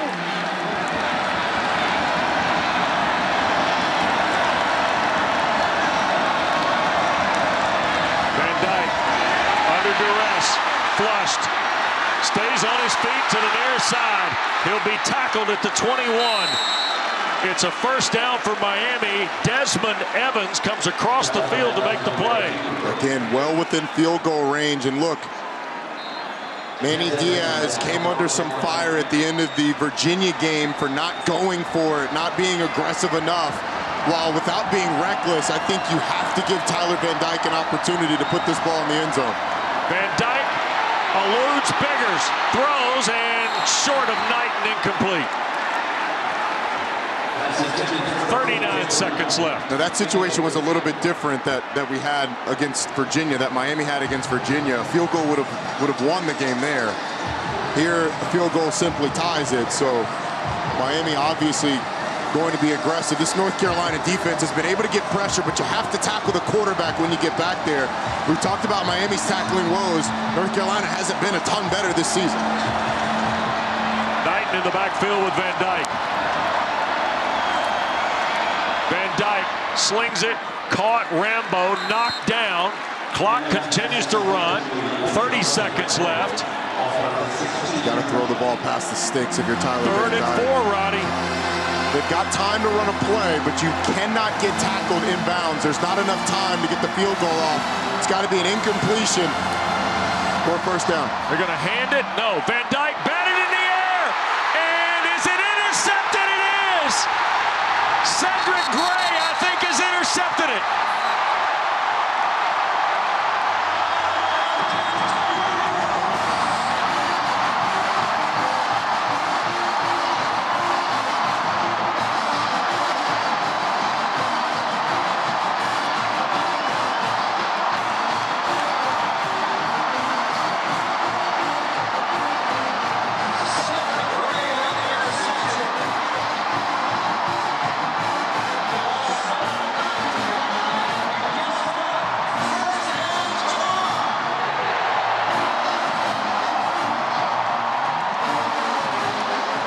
See the elation on one side, the disappointment on the other, Wes. What a play, though, by this Tar Heel defense. That's a tough catch on the interception once it's batted in the air.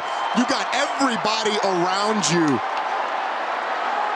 Cedric Gray is able to secure it, and Miami again, second game in a row. You end up in field goal territory and end up in heartbreak. But Cedric Gray was fantastic today and comes up with the game-winning interception. Tyler Van Dyke emptied the tank, Roddy. This Miami team the past couple of weeks has emptied the tank. I mean, they have played so hard and come up with nothing to show for it. Because you throw the ball behind the sticks, The clock keeps moving, so you've got to hurry to the line. They're trying to throw something quick, something safe. But Carolina, credit their defensive line there, knowing that they weren't going to get to the quarterback, getting their hands up in the air. Tyler Van Dyke's a tall quarterback, but a little bit of a three-quarter delivery. The ball gets batted in the air, and then watch the play. Jeremiah Gemmel, the other guy who's had a fantastic game, that ball bounces over and over. It's not caught at first, but Cedric Gray comes up with the catch. Jahvaree Ritzie had it dead to rights, Roddy. Until he didn't. But Cedric Gray comes up with it. That's what happens when you get bodies around the football. But how about Jeremiah Gemmel? We didn't give him his credit at first, but he gets the credit for knocking that ball down. Alex, talk with Coach Brown. Coach Brown, what a finish here. What are your thoughts on this battle tonight? Wow, this team has been an inconsistent team. We've been up and down, and 3 times we haven't found a way to win, and tonight we did find a way to win. Their young quarterback played great. We didn't do everything right. We sure didn't handle our offense well there at the end of the ball game, trying to kill the clock. We weren't making any yards. Way too many penalties, but I'm really, really happy for these young people, happy for these fans, and it's a great win for us. When you mentioned we found a way to win, what can you say just about the job your defense did? But their backs are against the wall and the way they put things together here. Yeah, it happened very similar to the Duke game our first year here. We're down to the end. Field goal puts us in overtime. Touchdown wins for them. But again, we talked about batting balls all week with a young freshman quarterback, and our guys just found a way to do that. Coach Brown, last one for you. What effect does Sam Howell have on your offense, the way that he makes plays with his feet and just his toughness? Sam just competes. He never gets down. He never gets frustrated if we miss a block or they give up a sack, and I thought his ability to run the ball was probably the difference in the ball game tonight. Coach Brown, thanks for your time. Enjoy this one. Thanks, Alex. Wes. Alex, thank you. Thanks to Mack Brown. Roddy, 2 years ago, it was Chaz Surratt at the goal line that intercepted Duke. The kick up in the air, bats it to himself, and once again they come out. And Mack Brown said they talked about it all week. So they executed when it counted, and that man, Sam Howell, his legs, absolutely the difference. Tar Heels meet Notre Dame in 2 weeks at South Bend. Miami gets NC State next week at home. For Roddy Jones, Alex Chappell, Rick Angelo, Kyle Lang, West Durham from Chapel Hill, now the huddle.